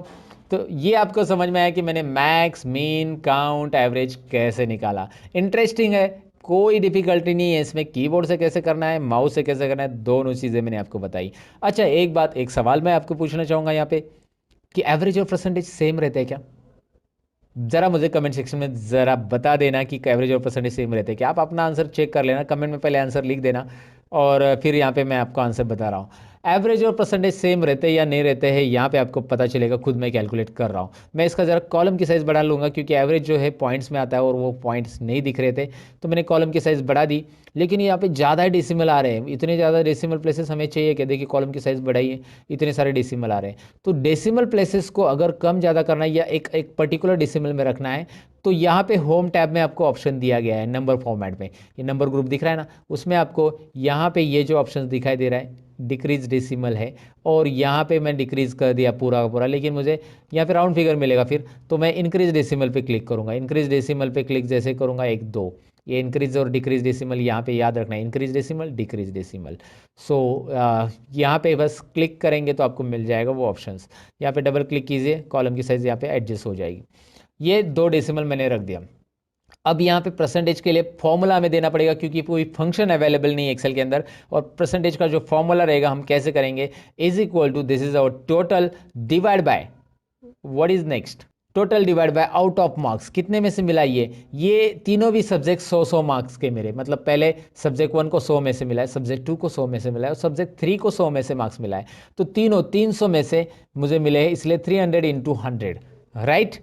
सो 300 इंटू 100 अगर मैं क्रॉस मल्टीप्लिकेशन करूंगा तो दोनों जीरो हट जाएंगे और यहाँ पे मैं 3 लिखूंगा तो भी चलेगा, लेकिन मैं आपको फॉर्मूला समझाने के लिए ऐसा लिख रहा हूँ, एंटर करूंगा और मैं यहाँ पे डबल क्लिक करूंगा और यहाँ पे देखिए क्या हो रहा है, एवरेज और परसेंटेज यहाँ पे आपको दिखाई दे रहा है। यहाँ पे डेसिमल प्लेसेस एक काम कीजिए, कम कीजिए, 2 डेसिमल प्लेसेस रखिए बस, और आपको एवरेज और परसेंटेज सिमिलर दिख रहा है या नहीं, ज़रा बताइए। सिमिलर है आप बोलेंगे, सिमिलर ही होता है ऐसा आप बोलेंगे, लेकिन कुछ केसेस में सिमिलर है, कुछ केसेस में नहीं। अब कैसे, मैं आपको बता देता हूँ। अगर आपके सब्जेक्ट तीनों भी सब्जेक्ट 100 मार्क्स के हैं तो एवरेज और परसेंटेज सिमिलर रहेगा, लेकिन कोई एक सब्जेक्ट 150 में से मार्क्स मिले हैं, so it is possible to like get 148 marks, है ना, आपको 148 मिले हैं 150 में से, राइट। इधर 100 में से मिले आपको 98 और इधर 100 में से मिले आपको 95। तो अब आपका मार्क्स, यहाँ पे ज़रा डबल क्लिक करता हूँ मैं, यहाँ पे भी डबल क्लिक करता हूँ क्योंकि ये ऐसा आ गया ना, ज़रा ध्यान से देखिए, यहाँ पे हैश आ रहा है ना, तो यहाँ पे एक कॉलम की साइज़ कम पड़ रही, समझ जाना, ये छोटी छोटी चीज़ें डेटा एंट्री में याद रखना। तो आपको कॉलम की साइज़ बढ़ा देना है, डबल क्लिक करना है, ऐसे आप कर सकते हैं। आपको यहाँ पे ये समझना है कि यहाँ पे टोटल कितनी है, 341, यानी 350 में से ये मिले हैं आपको, 300 में से नहीं मिले। So average can be greater then 100, हो सकता है ना, एवरेज तो 100 से ज़्यादा हो सकता है, लेकिन परसेंटेज हो सकता है क्या, 113%। कभी सुना है किसी स्टूडेंट को मिले? तो भैया आपका कैलकुलेशन तो गलत है, क्योंकि ये मिले हैं आपको 350 में से। तो यहाँ पे एक तो आप 350 लिखो, या फिर इसको आप इस तरह से लिखो 3.5, ये भी चलेगा, क्योंकि क्रॉस मल्टीप्लिकेशन में 2 जीरो जो है इधर पॉइंट में आ जाएंगे। तो ये देखिए आपका जवाब क्या आएगा, इस तरह के आपके परसेंटेज रहेंगे, 97% आपको मिले रहेंगे और एवरेज इस तरह से रहेगा। तो एवरेज और परसेंटेज अलग अलग होगा जब आपके सब्जेक्ट के मार्क्स कुछ अलग ही है, 100 नहीं है, 100 में से है तो एवरेज और परसेंटेज सिमिलर रहेगा। फिलहाल मैं इसे अंडू कर देता हूँ सारी चीज़ों को, और मैं आपको ये बताने के लिए ये मैंने सारी चीज़ें या उटपटांग हरकतें की कि एवरेज और परसेंटेज अलग अलग कौन से केसेस में होते हैं। अब आप किसी को भी बता सकते हैं, बहुत सारे लोगों की एक गलतफहमी होती है कि ये दोनों इक्वल रहते हैं, लेकिन कुछ केसेस में ये दोनों सिमिलर या इक्वल हम नहीं कह सकते उसको, राइट। अब रिजल्ट और ग्रेड तो हम निकालने वाले दोस्तों, ये ज़रा ट्रिकी फॉर्मूला, यहाँ पे इफ कंडीशन हम सीखने वाले हैं, और इफ कंडीशन से हम रिजल्ट और ग्रेड कैसे निकालेंगे सीखेंगे। लेकिन उसके पहले कुछ चीज़ें हम यहाँ पे सीख लेंगे। सबसे पहले तो हम कंडीशनल फॉर्मेटिंग सीख लेंगे। अब कंडीशनल फॉर्मेटिंग इनके ऊपर मुझे देनी है, सब्जेक्ट 1 2 3 को मैंने सिलेक्ट किया है। होता क्या है, होम टैब में कंडीशनल फॉर्मेटिंग एक ऑप्शन है।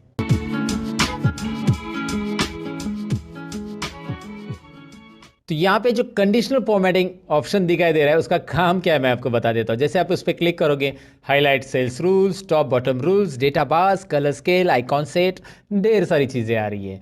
तो यहाँ पे हाईलाइट सेल्स रूल्स हम सीखने वाले हैं। एडवांस कंडीशनल फॉर्मेटिंग भी होता है जो कि मैं आपको आगे बताऊंगा। फिलहाल तो हम बेसिक चीज़ें पहले सीख लेते हैं इजीली। यहाँ पे कुछ हाईलाइट सेल्स रूल्स आपको दिखाई दे रहे हैं जिसमें आपको greater than, less than, between, equal to, text that contains data occurring and duplicate values, right. अब मैं आपको सबसे पहले बताऊंगा कि कंडीशनल फॉर्मेटिंग करेगा क्या। जो नंबर्स मैंने सिलेक्ट किए हैं उसके ऊपर हम कुछ कंडीशन के अकॉर्डिंग फॉर्मेटिंग देंगे। अब कंडीशन के अकॉर्डिंग फॉर्मेटिंग यानी हमें लेस देन 35 वाले नंबर हाईलाइट करने हैं। वो कौन से कलर में रहते हैं? आपको स्कूल में जब आपको 35 से कम मार्क्स मिलते हैं तो कौन से कलर में लिखते हैं टीचर? कौन से कलर में, ज़रा बताइए? रेड कलर में, एवरीबडी नोज दैट। तो लेस देन पे क्लिक कीजिए और यहाँ पे लेस देन पे क्लिक करने के बाद एक छोटा सा नन्ना सा डायलॉग बॉक्स आ रहा है हमेशा की तरह। और इस डायलॉग बॉक्स में मैं क्या कर रहा हूँ, जो 38 दिख रहा है वहाँ पे मैंने 38 किया है। और 35 करने के बाद आप देख सकते हैं ऑटोमेटिकली 35 से जो भी कम है सब्जेक्ट 1 2 3 में, तीनों में भी 35 से जितने भी कम है वो रेड कलर में बैकग्राउंड के साथ वो हाईलाइट हो रहे हैं। मुझे ये कलर नहीं चाहिए तो मैं यहाँ पे कलर कस्टमाइज कर सकता हूँ। और करने के लिए बस आपको यहाँ पे कस्टमाइज करने के लिए बस आपको यहाँ पे कस्टम फॉर्मेट पे क्लिक करना होगा। नीचे दिखाई दे रहा है कस्टम फॉर्मेट ऑप्शन है, जैसे आप इस ड्रॉप डाउन पे क्लिक कर देते हो। कस्टम फॉर्मेट में हमें यहाँ पे फिल या फिर फॉन्ट जो कलर चाहिए वो चूज़ कर सकते हैं। मैं फॉन्ट कलर ही देना चाहता हूँ, फॉन्ट में मैंने रेड कलर दे दिया। देखिए फॉन्ट में कलर में यहाँ पे रेड कलर, और ओके कीजिए। अब ओके कीजिए, देखिए क्या हो रहा है, बस 35 के नीचे वाले जो है उसका फॉन्ट कलर रेड हो चुका है। आसान है ना, बहुत बहुत ही आसान है। अब मैं आपको बताऊँ कि 35 के ऊपर वाले देने हैं तो conditional formatting highlight cells rule और यहाँ पे हाईलाइट सेल्स रूल में ग्रेटर दैन में क्लिक करेंगे, ग्रेटर दैन 35। ग्रेटर दैन 35 को कौन सा कलर देना है आपके ऊपर है, ग्रीन देना है, रेड देना है, कस्टम फॉर्मेट में जाइए और यहाँ से आप ब्लू कलर देना चाहते हैं, जो भी है, जो देना है वो दे सकते हैं। लेकिन एक बात यहाँ पे ध्यान दीजिए, मैंने 35 अगर लिखा तो वो तो ब्लैक कलर में आ रहा है ना, 35 ब्लैक कलर में आ रहा है, बाकी सब तो अपने ऑटोमेटिक अपने अपने कलर में आ रहे हैं। तो यहाँ पे मैं करूँगा क्या, कंडीशनल फॉर्मेटिंग में और एक चीज़ है जो कि आपको यहाँ पे देखनी चाहिए, इक्वल टू है, बिटवीन भी है वैसे, इक्वल टू 35 देते पहले, इक्वल टू 35 कौन से कलर में रखना है आपको। चलिए मैं यहाँ पे कस्टम फॉर्मेट में हमेशा की तरह कलर दूसरा लेता हूँ, यहाँ पे मतलब इस तरह मैंने पर्पल ले लिया। जैसे आप मार्क्स चेंज करेंगे वहाँ पे कलर भी चेंज हो जाएगा दोस्तों। यहाँ पे आप देख सकते हैं मैंने इसके मार्क्स चेंज किए, वहाँ पे हो गया उसका पर्पल, यहाँ पे इसको मैंने पास कर दिया, यहाँ पे हो गया उसको ओके। सो गॉट इट, आपको समझ में आया ये कैसे हो रहा है? ओके अब मुझे यहाँ पे कोई बिटवीन मार्क्स हाईलाइट करने हैं, जैसे मुझे 150 टू 175 के बीच में हाईलाइट करने हैं, तो मैंने इसको सिलेक्ट किया, कंडीशनल फॉर्मेटिंग और बिटवीन पे क्लिक किया। सिंपल है, बिटवीन में 150 टू 170 मैंने दे दिया, तो मैंने दे दिया और जस्ट मैंने कोई भी कलर यहाँ पे सिलेक्ट कर लिया और ओके किया। दिखाई दे रहा है आपको 150 टू 175 के या जो भी आप फॉर्मेट दोगे उसके बीच में यहाँ पे नंबर हाईलाइट हो जाएंगे। कंडीशनल फॉर्मेटिंग में आगे है यहाँ पे टेक्स्ट दैट कंटेंट्स में हम पर्टिकुलर टेक्स्ट में हाईलाइट कर सकते हैं। जैसे मैं आपको एग्जांपल देता हूँ यहाँ पे, चलिए मैं अभी फिलहाल तो पास फेल डायरेक्टली लिख रहा हूँ, लेकिन इसका फॉर्मूला बनता है दोस्तों, और वो तो हम सीखने वाले हैं ना आगे, तो बड़े रहेगा वीडियो के अंदर। इसका फॉर्मूला काफ़ी इंटरेस्टिंग है, ऑटोमेटिक पास फेल आने वाले हैं। फिलहाल तो मैंने पास फेल ऐसा अंदाज लिखा है कि ये पास है ये फेल है, ये मत देखिएगा कौन पास है कौन फेल है, मुझे बस यहाँ पे दिखाना है कि पास वाले जो है वो ग्रीन कलर में रहने चाहिए, फेल वाले जो है रेड कलर में। तो मैं वही करूँगा, यहाँ पे एक कंडीशनल फॉर्मेटिंग में जो ऑप्शन था वो पिक करूँगा, टेक्स्ट दैट कंटेन्स, जिस टेक्स्ट के अंदर पास है उसको मैं ये वाला ग्रीन वाला कलर देना चाहता हूँ। चलिए मैंने यहाँ पे डायरेक्टली प्री डिफाइन जो कलर है ना, green fill with the dark green text, वो दे दिया, राइट। अब मैं क्या करता हूँ, कंडीशनल फॉर्मेटिंग दोबारा उसी को सिलेक्ट रख के आप एक ही सेल्स के ऊपर दो कंडीशंस भी दे सकते हैं, जो कि यहाँ पे मैं आपको दिखा रहा हूँ। फेल, यहाँ पे आपको फेल लिखना है और फेल के अंदर ये कलर देना है और ओके कीजिए। अब आप देख सकते हैं पास और फेल को कैसे कलर आ रहा है, मैंने एक टेम्पररी आपको बताया सोल्यूशन कैसे करना है। उसके अलावा यहाँ पे अगर मैं आपको बताऊं कि कोई डेट्स है, तो डेट्स के लिए भी आप फॉर्मूला दे सकते हैं। जैसे यहाँ पे कोई डेट्स नहीं है, but I do one thing, यहाँ पे मैं कोई डेट लेता हूँ, जैसे मैं यहाँ पे 22 दिसंबर को रिकॉर्ड कर रहा हूँ, तो मैं यहाँ पे सपोज 2 दिन पहले की डेट लेता हूँ, और मैंने यहाँ पे 2 दिन पहले की डेट ले ली है, और उसके बाद इस डेट को मैं ड्रैग करूँगा तो ये सीरियली डेट आ जाएगी, राइट। मैं इतनी डेट दिखा रहा हूँ बस यहाँ पे आपको ये समझाने के लिए। कंडीशनल फॉर्मेटिंग में हाईलाइट सेल्स रूल में डेट ऑकरिंग हमारा नेक्स्ट टॉपिक है। डेट ऑकरिंग में जब हम क्लिक करेंगे, एस्टरडे कल की डेट, आज 22 तारीख है तो कल की डेट 21 तारीख, टुडे है ना, right, tomorrow, in last 7 days, ऐसी बहुत सारी चीज़ें इसमें, ये सेल्स रिपोर्ट वगैरह में बहुत काम आती है। आप अगर हाईलाइट करके रखना चाहते हैं सेल्स को, अगर आप ये फॉर्मूला देके रखेंगे तो ऑटोमेटिकली नेक्स्ट वीक की डेट, दिस वीक की डेट है ना, ये सब यहाँ पे हाईलाइट होगी। लास्ट वीक की, लास्ट 7 डेज, यहाँ पे तो 7 डेज नहीं, मैंने 2-4 ही डेट ली है। तो ये कंडीशनल फॉर्मेटिंग आप यहाँ पे अप्लाई कर सकते हैं डेट वाइज। फिलहाल मैंने उस पर नहीं किया, लेकिन मैंने आपको बता दिया। अच्छा, दूसरी चीज़ यहाँ पे मैं आपको बताना चाहूँगा कि यहाँ पे नाम है और आप चाहते हैं कि यहाँ पे किसी का भी नाम डुप्लीकेट आए तो वो हाईलाइट हो जाए, या आपने मोबाइल नंबर लिखा रहेगा तो डुप्लीकेट मोबाइल नंबर एंटर करते हैं तो वो हाईलाइट हो जाए। तो डुप्लीकेट वैल्यूज़ आपको पता चले एंटर करने के बाद, तो सबसे पहले इस कॉलम पे पूरे कॉलम को सिलेक्ट कीजिए, क्योंकि पूरे कॉलम में जब आप एंटर करेंगे तो आपको पता चलना चाहिए।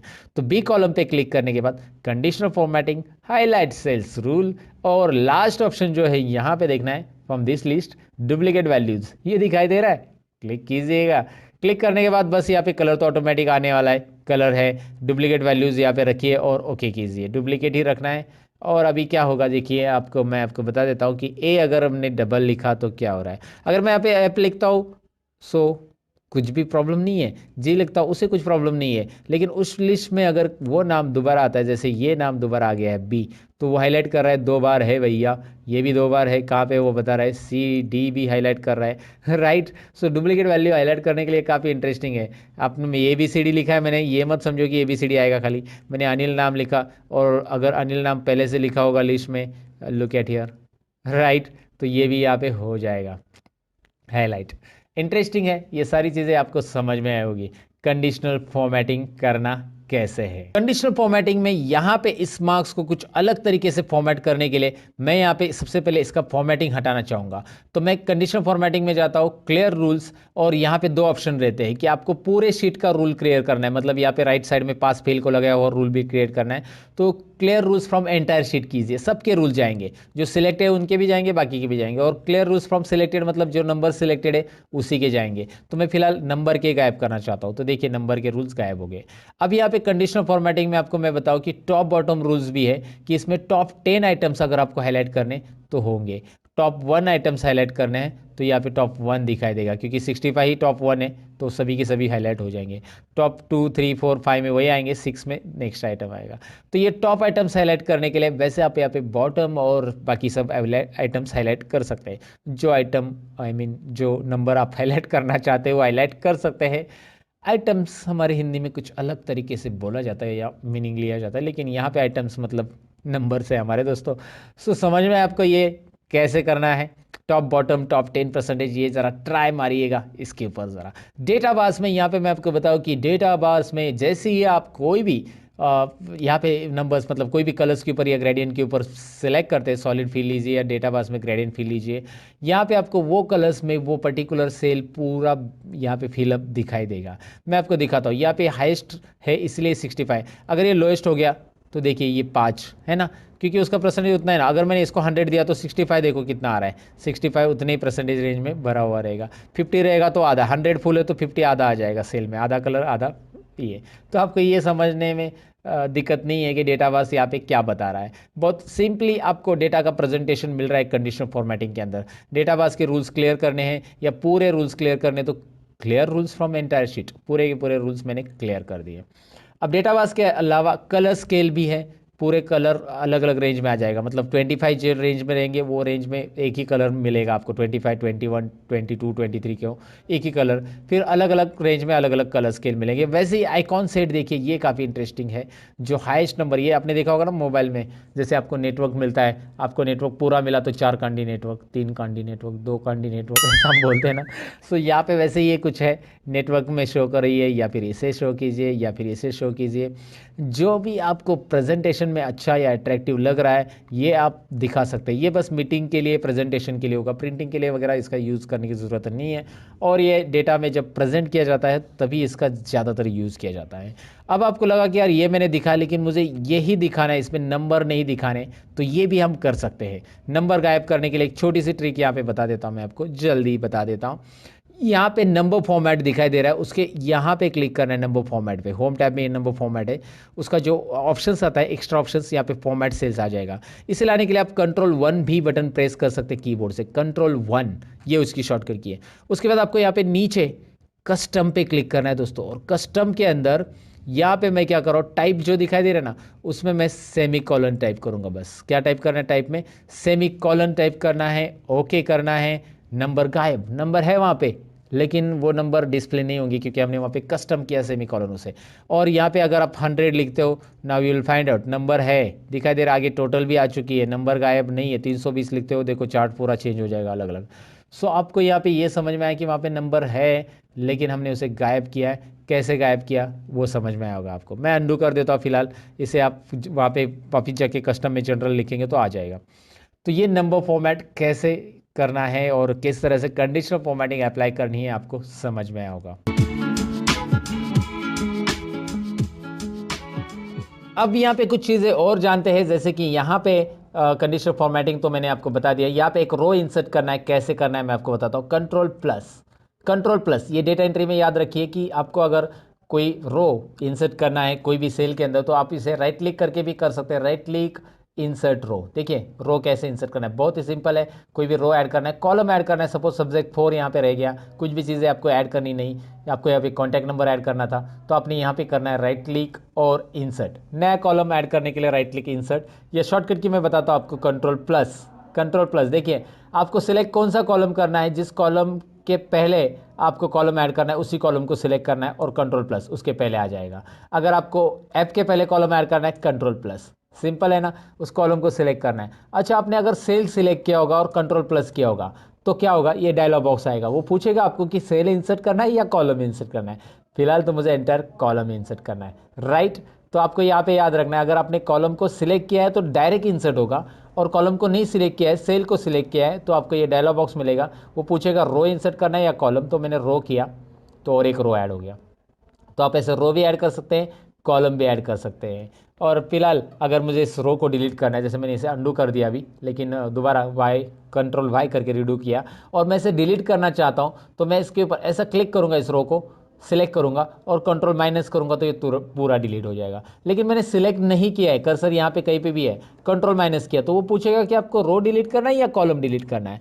तो हम यहाँ पे एंटायर रो सिलेक्ट करेंगे और एंटायर रो सिलेक्ट करके ओके करेंगे। आपको दिखाई दे रहा है रो डिलीट हो गया।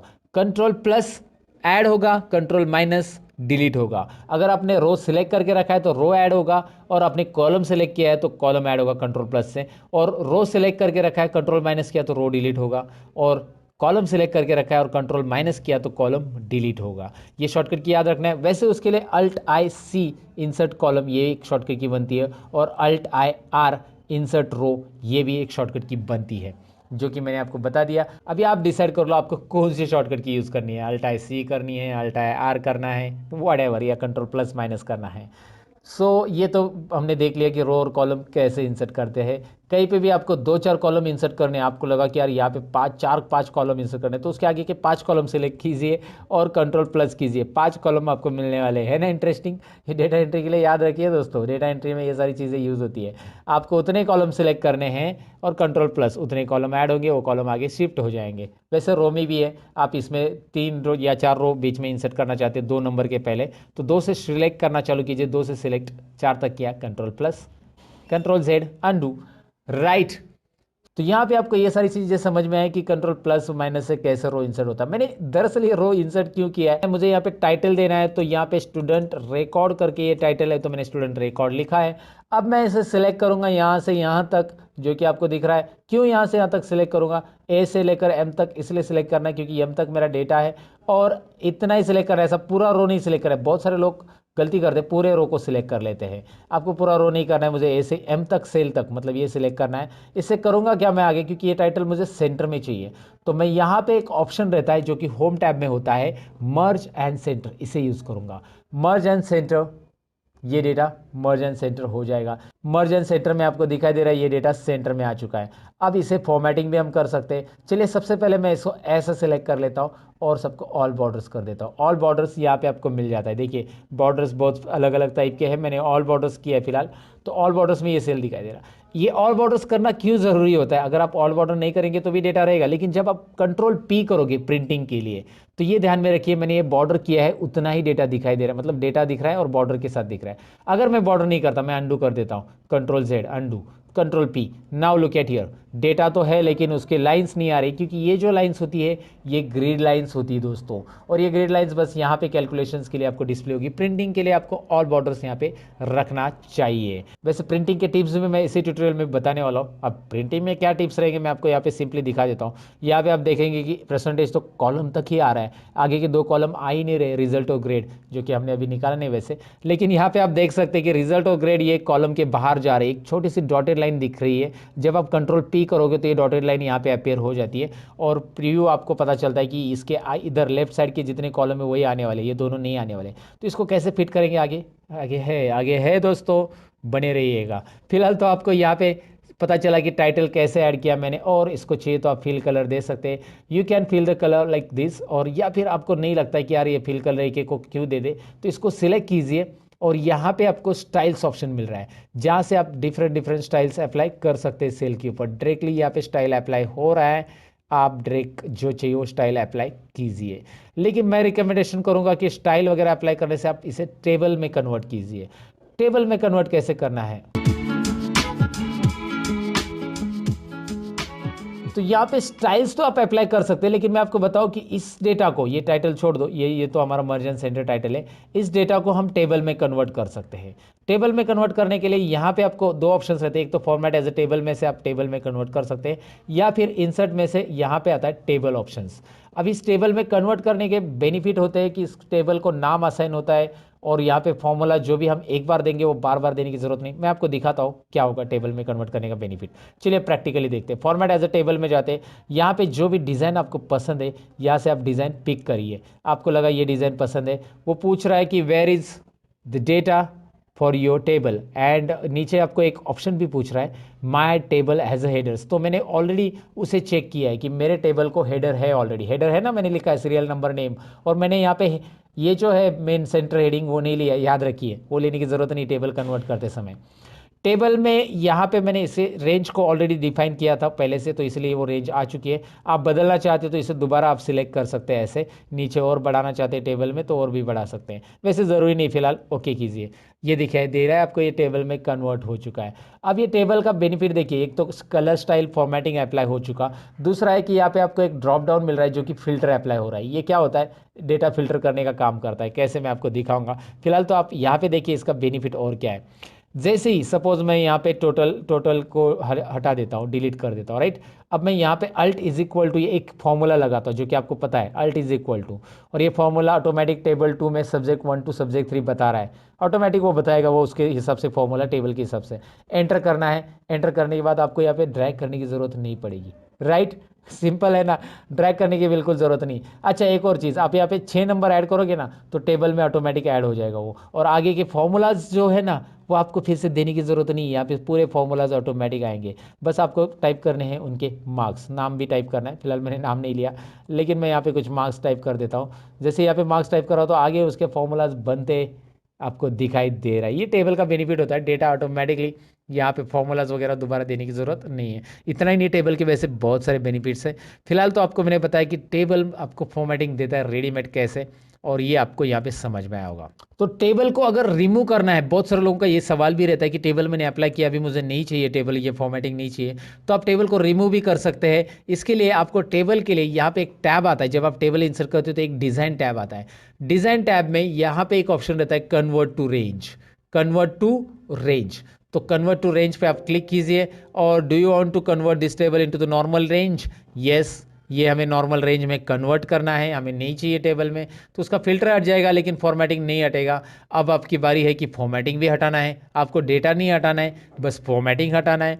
तो मैं आपको बताऊं कि यहाँ पे एक होम टैब के अंदर क्लियर ऑल भी है, क्लियर फॉर्मेट्स भी है, क्लियर कंटेंट भी है, क्लियर कमेंट है, हाइपरलिंक है। फिलहाल हमारी जो रिक्वायरमेंट है वो है क्लियर फॉर्मेट्स, तो कीजिए ना क्लियर फॉर्मेट। देखिए फॉर्मेट में सब जाएगा, कंडीशनल फॉर्मेटिंग, एवरीथिंग, लाइक आपका डेटा रहेगा बस यहाँ पे, राइट। तो आपको टेबल कैसे अप्लाई करना है, कैसे रिमूव करना है, वो आपको यहाँ पे समझ में आया होगा। अब हमें टेबल में जो आया था फिल्टर, वो कैसे अप्लाई करना है वो सीखना है, और साथ में सॉर्ट भी सीखना है। फिल्टर और सॉर्ट सीखेंगे उसके बाद ही हम यहाँ पे रिजल्ट का कैलकुलेशन करेंगे। फिलहाल ये रिजल्ट ऐसे रहने दीजिए, ये जो टाइप किया है मैंने। अब फिल्टर और सॉर्ट कैसे करेंगे, पहले इसे चलिए मैं कंट्रोल ए करता हूँ, अल्ट एच बी ए करता हूँ। अल्ट एच बी ए, क्या किया मैंने, अल्ट एच बी ए दिखाता हूँ। कंट्रोल ए मतलब सिलेक्ट ऑल, अल्ट प्रेस किया, होम टैब के लिए एच प्रेस किया, बी फॉर बॉर्डर्स, यहाँ पे देखिए बी फॉर बॉर्डर्स, ज़रा जूम करके देख लीजिए, बी फॉर बॉर्डर्स और A for all borders, right. Alt H B A, ये शॉर्टकट कीज यूज़ करना सीखिएगा दोस्तों। तो अब आप यहाँ पे क्या करेंगे, हम फॉर्मेटिंग मैंने नहीं रखा है, मैं फिल्टर अप्लाई करना सबसे पहले बताऊंगा आपको। फिल्टर कैसे अप्लाई होता है, शॉर्टकट की alt A T, filter apply हो गया, जो कि टेबल हमने इंसर्ट किया था तभी फिल्टर आया था, राइट।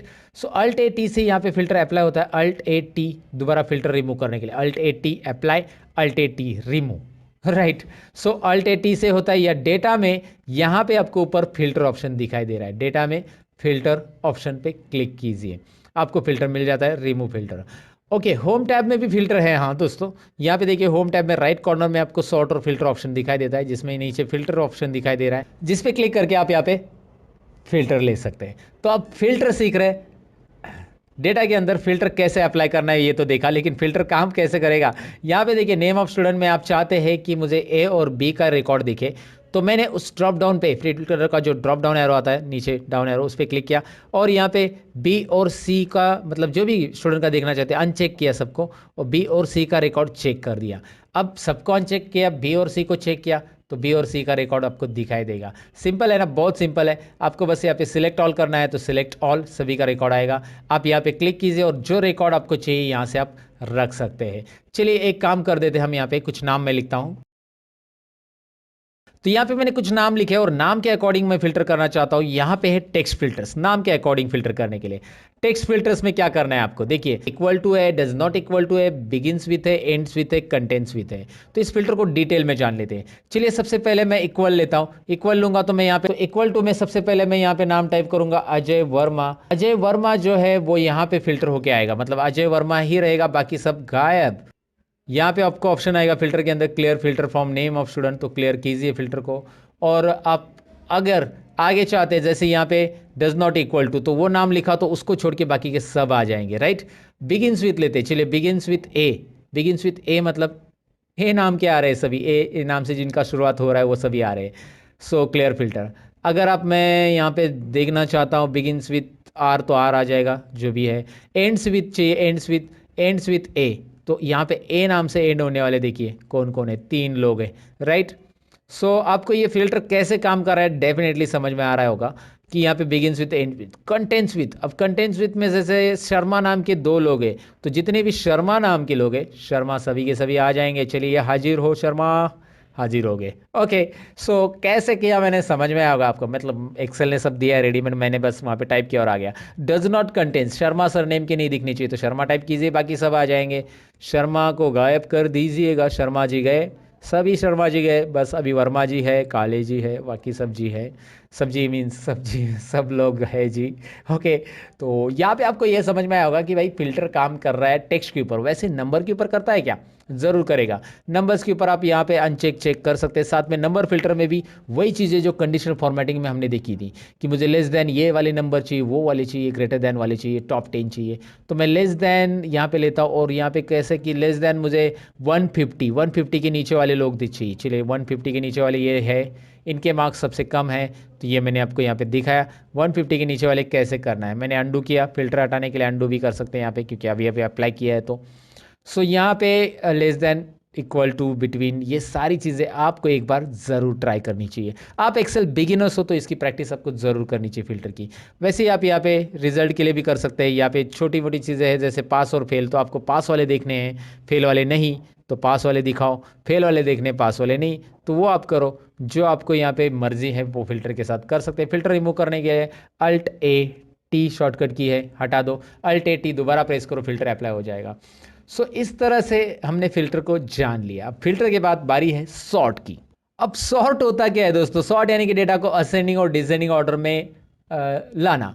तो अब असेंडिंग और डिसेंडिंग ऑर्डर में क्या जरूरत पड़ सकती है, जैसे यहाँ पे दिखाई दे रहा है name of student, ABCD wise मुझे लगाना है, तो यहाँ पे डेटा के अंदर ही आपको सॉर्ट मिलता है, या होम टैब में भी सॉर्ट मिलता है। A to Z या Z to A लगाना, यानी कि सॉर्टिंग करना असेंडिंग ऑर्डर में A to Z, और Z to A मतलब डिसेंडिंग। तो चलिए मैं A to Z करता हूँ। अजय वर्मा के बाद A नाम के ही लोग आने चाहिए पहले, फिर B नाम के, फिर C नाम के, A to Z। तो जैसे मैं सॉर्ट के लिए क्लिक करूंगा, बस अजय कॉलम को सिलेक्ट किया है मैंने, ये डेटा ही, और सॉर्ट के लिए क्लिक करूंगा तो एक्सेल एक वार्निंग दे रहा है आपको। ये वार्निंग डायलॉग बॉक्स में ये बता रहा है कि आपने जो डेटा सिलेक्ट किया है उसके आगे भी डेटा है, अगर आप उसे सिलेक्ट नहीं करते हो तो वो डेटा सॉर्ट नहीं होगा। मतलब अजय वर्मा के मार्क्स 35, 50 और 100 है, अगर आपने उसे सिलेक्ट नहीं किया तो किसी और को मिल जाएंगे। अगर आपने कंटिन्यू विथ सिलेक्शन किया तो कंटिन्यू विथ करंट सिलेक्शन। जी हाँ, अजय शर्मा वर्मा के मार्क्स सपोज आकाश काले ऊपर आ गया तो आकाश काले को मार्क्स मिल जाएंगे। सिंपल है ना, या जो भी ऊपर आएगा विनोद वर्मा, ये आगे पीछे होने वाले हैं। तो कंटिन्यू विथ करंट सिलेक्शन आप तभी कीजिएगा जब आपको उसी कॉलम को सॉर्ट करना है, लेकिन अब तो नहीं करना है, पूरे डेटा को सॉर्ट होना चाहिए, उसके साथ डेटा भी बदलना चाहिए। तो आप देखिए मैंने एक्सपांड सिलेक्शन रखा है, राहुल बोर के मार्क्स है 208 टोटल है, और विनोद के मार्क्स है 92 टोटल। जरा 2-3 ही मार्क्स याद रखिए। और तो यहाँ पे मैं एक्सपांड सिलेक्शन करूंगा, जैसे मैं एक्सपांड करूंगा तो राहुल बोर के मार्क्स 208 थे वही रहेंगे, आकाश काले के जो मार्क्स थे वही रहेंगे, सबके अपने अपने मार्क्स वही रहेंगे। यहाँ पे दिखाई दे रहा है आपको। आप यहाँ पे अंडू कीजिए, पहले जैसे थे वैसे ही मार्क्स आ रहे हैं सबको। और फिर मैंने किया क्या, अंडू कर रहा हूँ मैं, यहाँ पे दोबारा दिखाता हूँ। मैं Z to A करता हूँ, Z to A expand selection sort. क्या हो रहा है, Vinod ABCD Z to A नाम के नीचे आ रहे, ऊपर उल्टा आ जाएगा, Z to A आ रहा है। सिंपल है, A to Z करना है, A to Z, लेकिन एक्सपांड सिलेक्शन कीजिए, उसके मार्क्स के साथ वो पूरा का पूरा सॉर्ट हो रहा है, राइट। अगर आप ऐसा नहीं करोगे, खाली कंटिन्यू विद करंट सिलेक्शन करेंगे तो रॉन्ग हो जाएगा। वो कभी कभी ज़रूरत पड़ सकती है आपको, जैसे कि अभी अभी आपको ज़रूरत कभी है, दिखाता हूँ मैं आपको। मैंने इसे अल्फ़ाबेट ऑर्डर में लगाना था, लगा दिया, लेकिन यहाँ पे देखिए नंबर अल्फ़ाबेट ऑर्डर में नंबर उसके अकॉर्डिंग आ रहे क्या नहीं आ रहे, तो नंबर को 1 2 3 वाइज लगाना है। लेकिन मुझे जब A to Z में करूँगा तो ये भी पूछेगा कि आगे का डेटा भी करना है क्या, नहीं करना है, अभी बस नंबर को ही करना है, क्योंकि नंबर मुझे ऑर्डर में लगाने हैं, बाकी मुझे अभी जो अल्फ़ाबेट ऑर्डर में है वही रखना है। इसलिए मैं कंटिन्यू करूँगा, सॉर्ट करूँगा, तो नंबर सॉर्ट हो चुके हैं, आगे कुछ फर्क नहीं पड़ रहा है। आगे जो हमारा असेंडिंग ऑर्डर का था वो असेंडिंग ऑर्डर में ही है दोस्तों।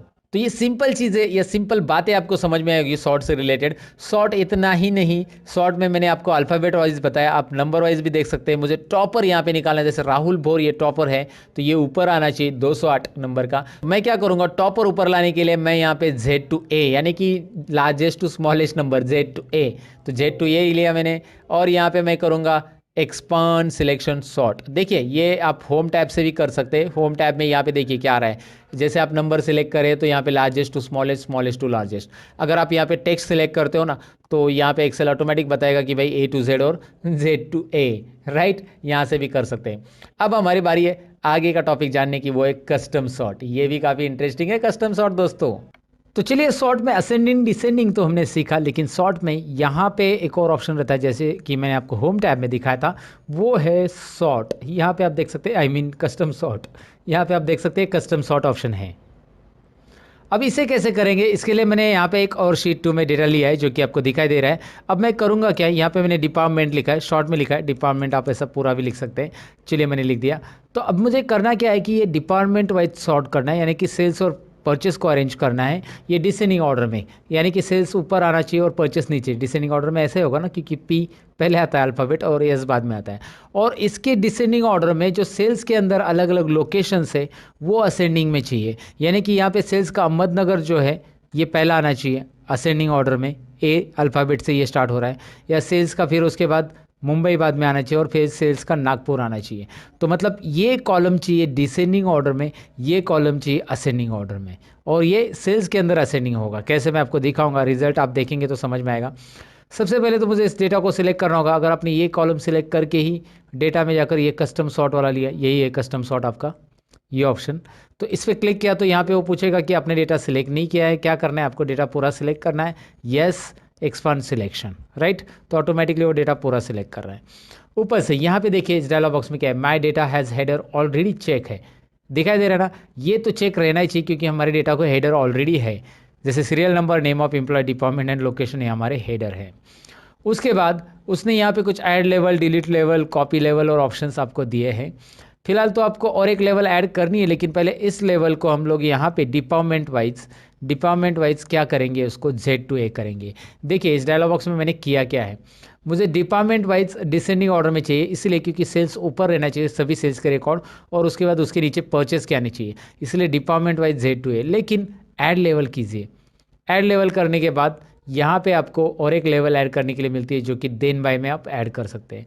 करना क्या है इस देन बाय में, आपको लोकेशन A to Z चाहिए। लोकेशन कैसा चाहिए, A to Z, मतलब पहले डिपार्टमेंट सॉर्ट होगा और उसके अंदर हर एक डिपार्टमेंट के लोकेशंस असेंडिंग ऑर्डर में आएंगे। कैसे, ज़रा रिजल्ट देखते हैं। ओके कीजिए। अब आपको दिख रहा है डिपार्टमेंट डिसेंडिंग ऑर्डर में सॉर्ट हो रहा है, सेल्स पहले आ चुका है और परचेस, लेकिन उस हर एक डिपार्टमेंट के ग्रुप में देखिए यहाँ पे उस डिपार्टमेंट के अंदर जितने भी लोकेशन आ रहे हैं वो असेंडिंग में है। जैसे अहमदनगर सबसे ऊपर आ रहा है, फिर मुंबई आ रहा है, फिर N है ना अल्फ़ाबेट वाइज में। यहाँ पे भी देखिए परचेस में अहमदनगर, फिर पुणे और शिरूर, A देन P और यस अल्फ़ाबेट। तो ये इस ग्रुप के अंदर, परचेस ग्रुप के अंदर ये असेंडिंग ऑर्डर में आ चुका है। तो देन बाय क्या काम कर रहा है ये आपको यहाँ पे समझ में आएगा। करना क्या है देन बाय के लिए, बस सबको सिलेक्ट करो, सॉर्ट करो, और यहाँ पे आपको मिल रहा है। नहीं चाहिए तो यहाँ से लेवल आप डिलीट कर सकते हैं, या फिर इसी का और कॉपी लेवल वगैरह, इसी का कॉपी आ जाएगा दूसरा लेवल, और फिर यहाँ पे कुछ और चेंज करना है तो आप कर सकते हैं। उसके अलावा यहाँ पे आपको एक और चीज़ है, जैसे कि यहाँ पे ये डेटा है, serial number, name of location वगैरह, मैं इसे कॉपी कर लेता हूँ और नीचे रख देता हूँ थोड़ी देर के लिए, मतलब इस तरफ रखता हूँ, और मुझे इसे ऑर्डर में ये करना है, जैसे ये अल्फ़ाबेट ऑर्डर में लगाना है, तो इसमें अल्फ़ाबेट ऑर्डर में डिपार्टमेंट पहले कॉलम में, पहले इधर आ जाएगा पहले कॉलम के अंदर, और फिर सीरियल नंबर वगैरह लास्ट में चला जाएगा। कैसे मैं आपको दिखाता हूँ।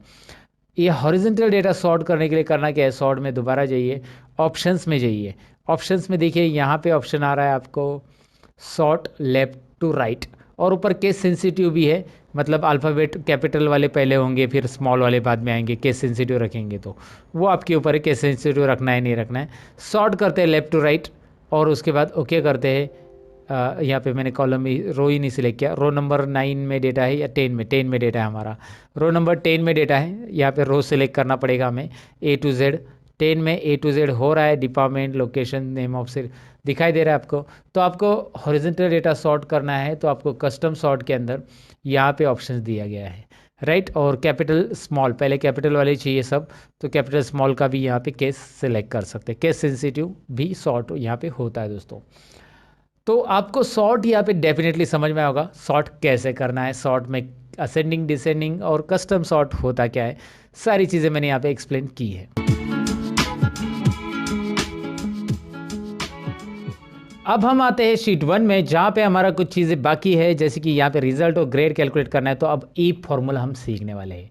ईप किस तरह से रिजल्ट के लिए काम करता है और ईप फॉर्मूला कैसे काम करता है ओवरऑल एक्सेल में, आज इस टॉपिक में आपको क्लियर हो जाएगा। चलिए ईप सेक्शन में करते क्या है।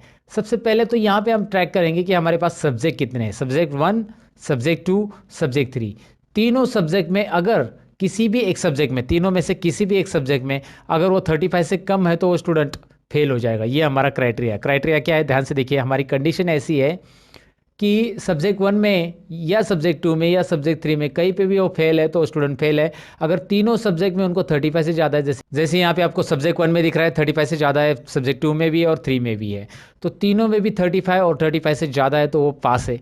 ये हमारा रिजल्ट के लिए कंडीशन है। अच्छा एक काम कीजिए, मैं छोटा सा ईप पहले समझा देता हूँ। ईप में कौन कौन सी चीज़ें आने वाली वो देखिए। ईप फॉर्मूला तो हमें सीखना है। ईप के अंदर हम एंड कैसे यूज़ करना है, ईप का एंड के साथ कैसे यूज़ होगा, और ईप का और के साथ कैसे यूज़ होगा, और ईप यानी नेक्स्ट ईप कैसे यूज़ होगा, ये भी हम सीखने वाले। ईप के अंदर ईप, मल्टीपल ईप हम बोल सकते हैं उसको। तो ये चारों भी फॉर्मूलेज हम सीखने वाले। सबसे पहले ईप कैसे काम करता है वो देखते हैं। यहाँ पे स्कॉलरशिप की एग्जाम आप दे रहे हो और जहाँ पे आपको मार्क्स चाहिए पासिंग के लिए 35 100 में से, राइट। तो एक ही सब्जेक्ट है स्कॉलरशिप का, तो यहाँ पे सब्जेक्ट का मैं नाम ले लेता हूँ स्कॉलरशिप, कुछ भी है नाम यहाँ पे ले लो आप, और उसमें आप एग्ज़ाम दे रहे हो 100 मार्क्स का, 35 पासिंग है और आपको मिले 46। कितने मार्क्स मिले आपको? 46। तो ये आपको मार्क्स मिले हुए स्कॉलरशिप के लिए, राइट। अब आपको करना क्या है, मेरा फॉर्मूला क्या रहेगा, मैं यहाँ पे ज़रा कॉलम की साइज़ बढ़ा देता हूँ। मेरा फॉर्मूला इसके लिए रहेगा 46 के लिए। तो ये पास है कि नहीं है, ये स्टूडेंट जो भी 46 मिला है यहाँ पे लिख के आना चाहिए आगे के सेल में। तो मैं डायरेक्टली पास टाइप कर सकता हूँ, लेकिन ईप फॉर्मूला में कैसे होगा देखिए। ईप लेने के बाद ईप एक आपको यहाँ पे डिस्क्रिप्शन में दिखाई दे रहा है, यहाँ पे मैं आपको पढ़ के भी दिखाता हूँ। Checks whether a condition is met and returns one value if true and another value if false. तो ईप यहाँ पे मैंने सिलेक्ट किया है। अगर आपकी कंडीशन मिलती है तो पहला आंसर जो होगा कंडीशन के अकॉर्डिंग ट्रू रहेगा, और नहीं तो दूसरा आंसर फॉल्स। अगर कंडीशन नहीं मिल रही तो वो आंसर हम दूसरा देंगे। तो ईप आपको 2 आंसर अलाउ करता है। चलिए ईप और टैब बटन प्रेस कीजिए। यहाँ पे देखिए पहले पूछ रहा है वो कंडीशन यानी लॉजिक टेस्ट, आप टेस्ट दीजिए। फिर उसके बाद वो टेस्ट में मतलब जो भी लॉजिक टेस्ट आपने दिए वो ट्रू है तो पहला आंसर दिखाइए, नहीं तो दूसरा आंसर। तो करना क्या है देखिए, मेरा टेस्ट क्या है, यहाँ पे मैं सिलेक्ट कर रहा हूँ किसको, I2 को, I12 को, सॉरी I12 में है 46।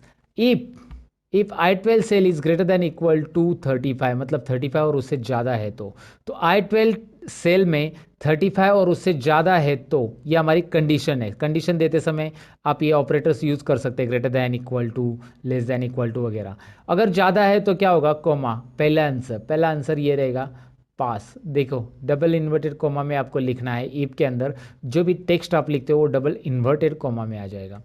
कोमा देके अगर आप कोमा देते हो ना तो नीचे देखो क्या हो रहा है, वैल्यू फॉल्स बोल्ड हो रहा है। ध्यान से देखिए मैं क्या कर रहा हूँ, पहला मैंने लॉजिक टेस्ट दिया, कोमा किया, कोमा करने के बाद आप जैसे कोमा करोगे नीचे बोल्ड में दिख रहा है आपको वैल्यू ऑफ ट्रू। अभी वैल्यू ऑफ ट्रू वाला डालो आप, आपकी कंडीशन आपने डाल दी। अगर ये कंडीशन सेटिस्फाई है, 35 से ज़्यादा मार्क्स है तो क्या लिख के आना चाहिए, वैल्यू ऑफ ट्रू का मतलब होता है कोमा। अगर 35 से कम है तो क्या लिखना चाहिए आपको, वैल्यू ऑफ फॉल्स। अगर 35 से कम नहीं है, वो एक्सप्रेशन गलत है आपने जो दिया हुआ, 35 से कम है सॉरी, तो आपको मिलेगा पे फेल स्टूडेंट, आपको यहाँ पे लिख के आना चाहिए फेल। तो आपको डबल इन्वर्टेड कोमा में ये लिखना है, डबल इन्वर्टेड कोमा नहीं बोलना है दोस्तों, डबल इन्वर्टेड कोमा, राइट। तो यहाँ पे मैंने दे दिया और यहाँ पे एंटर बटन प्रेस करना है। यहाँ पे भूलना नहीं है कि मैंने टाइप कैसे किया, ज़रा ध्यान से देखेंगे अभी क्या हो रहा है, ये पास हो रहा है। और यहाँ पे 34 करके देखिए, फेल। ऑफकोर्स 35 के लिए पास होगा क्योंकि ग्रेटर देन इक्वल टू रखा है मैंने 35 को इंक्लूड करके। 35 है फिर भी पास है, 35 से ज़्यादा है फिर भी पास है, 35 से कम जाते हैं 31 32 कुछ भी डालो फेल आ जाएगा। तो इफ कंडीशन यहाँ पे आपको काम कैसे कर रहा है समझ में आया होगा। एक सेल के अंदर एक ही सेल के लिए मैंने दिया, तो इफ इस तरह से देते हैं दोस्तों। इफ कंडीशन आपको दो आंसर अलाउ करता है। अगर आपकी कंडीशन सही है यहाँ पे दी हुई तो पहला आंसर रिटर्न करेगा, नहीं तो अगर कंडीशन नहीं मिल रही है 35 से कम है यहाँ पे और 35 से ज़्यादा अगर है तो पास, ज़्यादा नहीं है तो फेल। राइट, कंडीशन नहीं मिल रही है तो फेल। Value false. तो इस तरह से मैंने आपको बताया कि यहाँ पे कैसे हम ईफ फॉर्मूला अप्लाई कर सकते हैं। डेफिनेटली आपको समझा होगा ये। अब ईफ फॉर्मूला यहाँ पे तो एक सब्जेक्ट नहीं, मेरे पास तीन सब्जेक्ट है, तो ऐसे अगर एक से ज़्यादा सब्जेक्ट है तो आपको एंड या फिर और यूज़ करना है। मैंने यहाँ पे और नहीं लिखा है, ऑफ लिखा, आपने देखा भी नहीं। ओके, मुझे बताना ना, कम से कम यहाँ पे और लिखना था मुझे। तो यहाँ पे आपको मैं बता रहा हूँ और, राइट। तो यहाँ पे एक से ज़्यादा अगर सब्जेक्ट है तो इफ एंड और इफ और इन दोनों में से एक यूज़ कर सकते हैं। पहले मैं आपको इफ एंड की मदद से कैसे निकालना है ये रिजल्ट मैं दिखाता हूँ। Is equal to if open bracket. अब एंड क्यों यूज़ करना है, क्योंकि इफ आपको अलाउ करता है एक ही लॉजिक टेस्ट देने के लिए और एक ही यहाँ पे क्राइटेरिया दे सकते हैं। लेकिन अगर आप एंड यूज़ करते हो फॉर्मूला में तो आप लॉजिक 1, लॉजिक 2, लॉजिक 3, 4 ऐसे बहुत सारी लॉजिक दे सकते हैं। तो सबसे पहले यहाँ पे करेंगे क्या, सब्जेक्ट 1 की सेल यानी कि यहाँ पे आएगी C3 दिखाई दे रहा है आपको, ये C3 सेल हमारी रहेगी और C3 यहाँ पे आ चुका है सब्जेक्ट 1 की, क्योंकि उसे रिस्पेक्टिव में जो लेफ्ट साइड में सेल है वही हमने लिए है। दिखाई दे रहा है आपको C3 यहाँ पे आ चुका है। If C3 is greater than equal to 35, greater than equal to क्यों, क्योंकि हमें कंडीशन देना है एंड की तरह। मैं आपको समझाता हूँ एंड यूज़ करने के बाद आपको ग्रेटर देन इक्वल टू ही क्यों लेना है, क्योंकि हम चेक करेंगे कि तीनों सब्जेक्ट में पास है तो ही पास देंगे, राइट। तो पहली कंडीशन दी हमने C3 is greater than equal to 35, comma again यहाँ पे सब्जेक्ट 2 कौन सा है, D3 है, D3 is greater than equal to 35। आप यहाँ पे लिख सकते हैं इस तरह से, या फिर कॉमा देने के बाद आप इस सेल को क्लिक भी कर सकते हैं। क्लिक कीजिए इस सेल के ऊपर, देखिए मैंने कॉमा दिया, इस सेल के ऊपर क्लिक किया, वो ऑटोमेटिकली आ चुका है। उसी के रिस्पेक्ट में जिस रो में आप यहाँ पे फॉर्मूला लिख रहे हो उसी के लेफ्ट साइड का जो सब्जेक्ट का सेल है उसे लेना है और इसमें भी ग्रेटर देन इक्वल टू 35 और ब्रैकेट क्लोज। ब्रैकेट एंड वाला क्लोज कर रहा हूँ मैं, देखिए यहाँ पे कलर दिख रहा है आपको एंड ब्रैकेट का और वही क्लोज कर रहा हूँ मैं। ज़रा इस कंडीशन को समझिए, मैं एक्सप्लेन करने की कोशिश कर रहा हूँ, आपको डेफिनेटली समझ में आएगा। यहाँ पे तीनों सब्जेक्ट की कंडीशन मैंने ली है, तीनों सब्जेक्ट में हमें मिलने चाहिए 35 से ज़्यादा मार्क्स। एंड दिया है ना, तो ये कोमा जो है बीच का वो रिप्रेजेंट कर रहा है एंड, यानी कि C3 is greater than equal to 35, comma यानी कि and D3 is greater than equal to 35 मतलब सब्जेक्ट 2, और A3 मतलब subject 3 it should be greater than equal to 35। तीनों में भी 35 से ज़्यादा रहेंगे या रहने चाहिए। रहेंगे तो क्या होगा, कॉमा। अब कॉमा करेंगे जैसे हम इस ब्रैकेट के बाद, तो वैल्यू इफ ट्रू तो क्या होगा, अगर ये कंडीशन सेटिस्फाई तीनों में भी 35 से ज़्यादा है तो पास होगा डबल इन्वर्टेड कॉमा में, नहीं तो क्या होगा, फेल होगा। मैंने यहाँ पे एंटर वगैरह नहीं प्रेस किया, टाइप के आगे वो ऑटोमेटिक नीचे आ जाएगा। आपको एंटर यहाँ पे प्रेस नहीं करना है, बिल्कुल कोई ज़रूरत नहीं फॉर्मूला में आपको कोई एंटर वगैरह ऐड करने की, बस टाइप करते जाइए, फॉर्मूला ऑटोमेटिक अपने आप नीचे आता है आगे अगर नहीं जा रहा है तो लॉजिक टेस्ट क्या है, देखिए तीनों सब्जेक्ट में ग्रेटर देन 35 है तो पास, नहीं तो फेल। एंड का कंडीशन यही काम कर रहा है। एंटर कीजिए, यहाँ पे रिजल्ट आपको मिल रहा है। Are you getting, look at here, पास दोनों भी है क्योंकि तीनों सब्जेक्ट में 35 से ज़्यादा है। यहाँ पे तो आपको 100 ही है, और यहाँ पे देखेंगे तो 35 से कम है किसी ना किसी सब्जेक्ट में, ये तो तीनों सब्जेक्ट में फेल है, लगभग एक सब्जेक्ट में पास है यहाँ पे 35। और यहाँ पे देखिए ये पास होता है कि नहीं होता है, अभी दिखाता हूँ मैं आपको। हो गया पास, राइट। तो तीनों में आपको 35 या 35 से ज़्यादा मार्क्स है तो ही पास होगा, नहीं तो फेल बताएगा। ये हमारा एंड का कहना था। एंड उस तरह से काम करता है जैसे यहाँ पे सारी चीज़ें कंपलसरी होती है एंड के अंदर दी हुई, तो कंपल्शन का काम करता है। जैसे एग्जांपल लो ना, आप अगर कोई ड्राइविंग लाइसेंस निकालने जाते हो और वहाँ पे आपको बोला कि आधार कार्ड और पैन कार्ड दोनों भी चाहिए, मतलब मैं एग्जांपल बता रहा हूँ, तो दोनों भी चाहिए, दोनों कंडीशन है तो ही आपका ड्राइविंग लाइसेंस निकलेगा। यानी कि जहाँ पे दोनों चीज़ें कंपलसरी है या जितनी भी चीज़ें दी हुई कंपलसरी है वो होता है एंड। तो वो क्या बोलेंगे आपको, आपका ड्राइविंग लाइसेंस निकालना है आपको तो आधार कार्ड और पैन कार्ड, और बोलेंगे क्या बोलेंगे, और आधार कार्ड और पैन कार्ड यानी एंड, राइट। तो वैसे ही अगर आपको और के साथ रिजल्ट निकालना है, और मतलब क्या होता है, ऑप्शनल, राइट। तो और के साथ निकालना है तो कंडीशन क्या रहेगी मैं दिखाता हूँ। यहाँ पे एक कॉलम इंसर्ट करना है, जो कि मैंने आपको बताया कॉलम कैसे इंसर्ट करना है ऑलरेडी। राइट क्लिक करके इंसर्ट, यहाँ पे रिजल्ट 2 नाम देते हैं हम इसका। तो यहाँ पे इफ और ओपन ब्रैकेट के बाद मैं और लिखूंगा, और से भी आंसर सही आएगा दोस्तों। जी हाँ, सही आएगा। लेकिन आप बोलोगे कैसे, कंडीशन में हम चेंज करने वाले हैं। सब्जेक्ट 1 की कंडीशन में हम लेंगे लेस देन 35। अब ऐसा क्यों, मैं आपको समझाता हूँ। चलिए यहाँ पे पहले फॉर्मूला टाइप करते थे। सब्जेक्ट 1 के बाद सब्जेक्ट 2 यानी D3, वहाँ पे क्लिक करेंगे तो भी चलेगा, less than 35 and comma E3 less than 35। इससे होगा क्या, तीनों में से किसी भी एक सब्जेक्ट में 35 से कम है तो मैंने और लिखा है ना दोस्तों।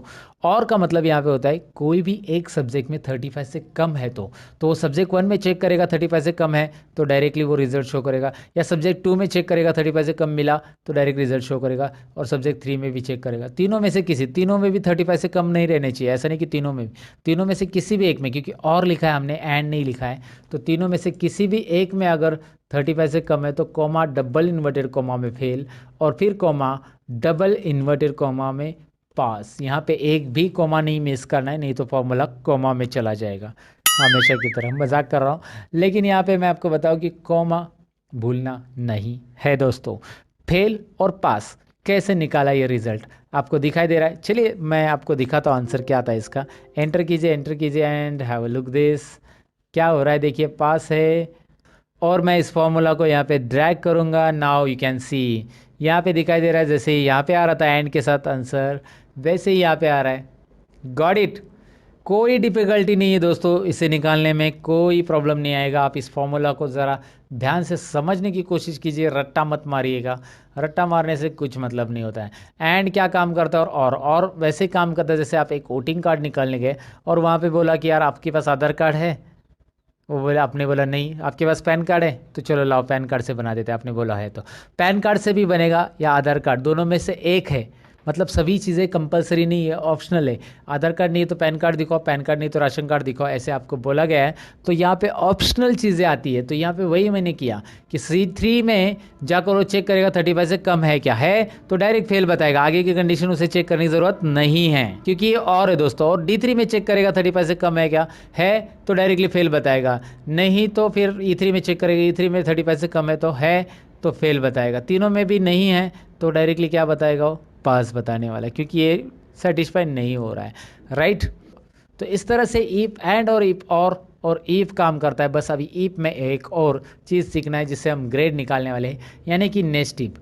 अब नेक्स्ट ईफ कैसे होगा, if with in if, if के अंदर ईफ, हम ईफ के अंदर ईफ, हम ईफ के अंदर ईफ, बहुत सारे ईफ लेने वाले हैं।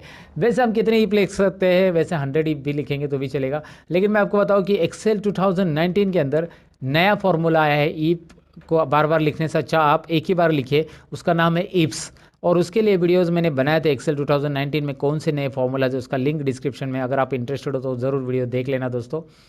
फिलहाल तो मैं आपको बताऊं कि यहाँ पे इज इक्वल टू करना है और आपको ईफ टाइप करना है। ईफ टाइप करने के बाद सबसे पहला कंडीशन, हम कोई भी एक रिजल्ट लीजिए, ये रिजल्ट ले लेते, if result is equal to fail, अगर रिजल्ट में फेल है तो ग्रेड में भी फेल आएगा, ग्रेड में पास नहीं आएगा।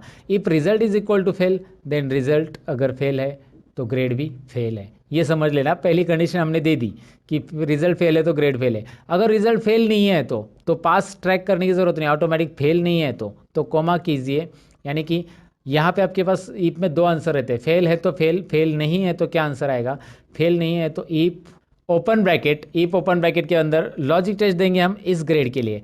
यानी कि ग्रेड कैसा रहता है हमारा, मैं आपको बताता हूँ। इस सेल के अंदर K3 के अंदर 75 से ज़्यादा है तो यहाँ पे मैंने ग्रेटर देन साइन ले लिखा, ग्रेटर देन इक्वल टू 75। अगर 75 से ज़्यादा है तो A प्लस ग्रेड हम देंगे, यहाँ पे A प्लस, मैंने कौन सा ग्रेड लिखा है देखिए A प्लस, और ये इन्वर्टेड कोमा में रहेगा इस तरह से। ध्यान से देखिए यहाँ पे कर क्या रहा हूँ मैं, अगर फेल है तो फेल होगा, नहीं तो फेल नहीं है तो K3 में चेक करेंगे कितने मार्क्स है, K3 में चेक करना है यहाँ पे 75 और उससे ज़्यादा है तो greater than equal to 75, then A plus grade आने वाला है। अब यहाँ पे एक बात याद रखिए कि मैंने डिसेंडिंग ऑर्डर ग्रेड लिया है, यानी कि सबसे हाईएस्ट ग्रेड पहले लिया है, और यही करना है आपको ईफ ग्रेड के फॉर्मूला में।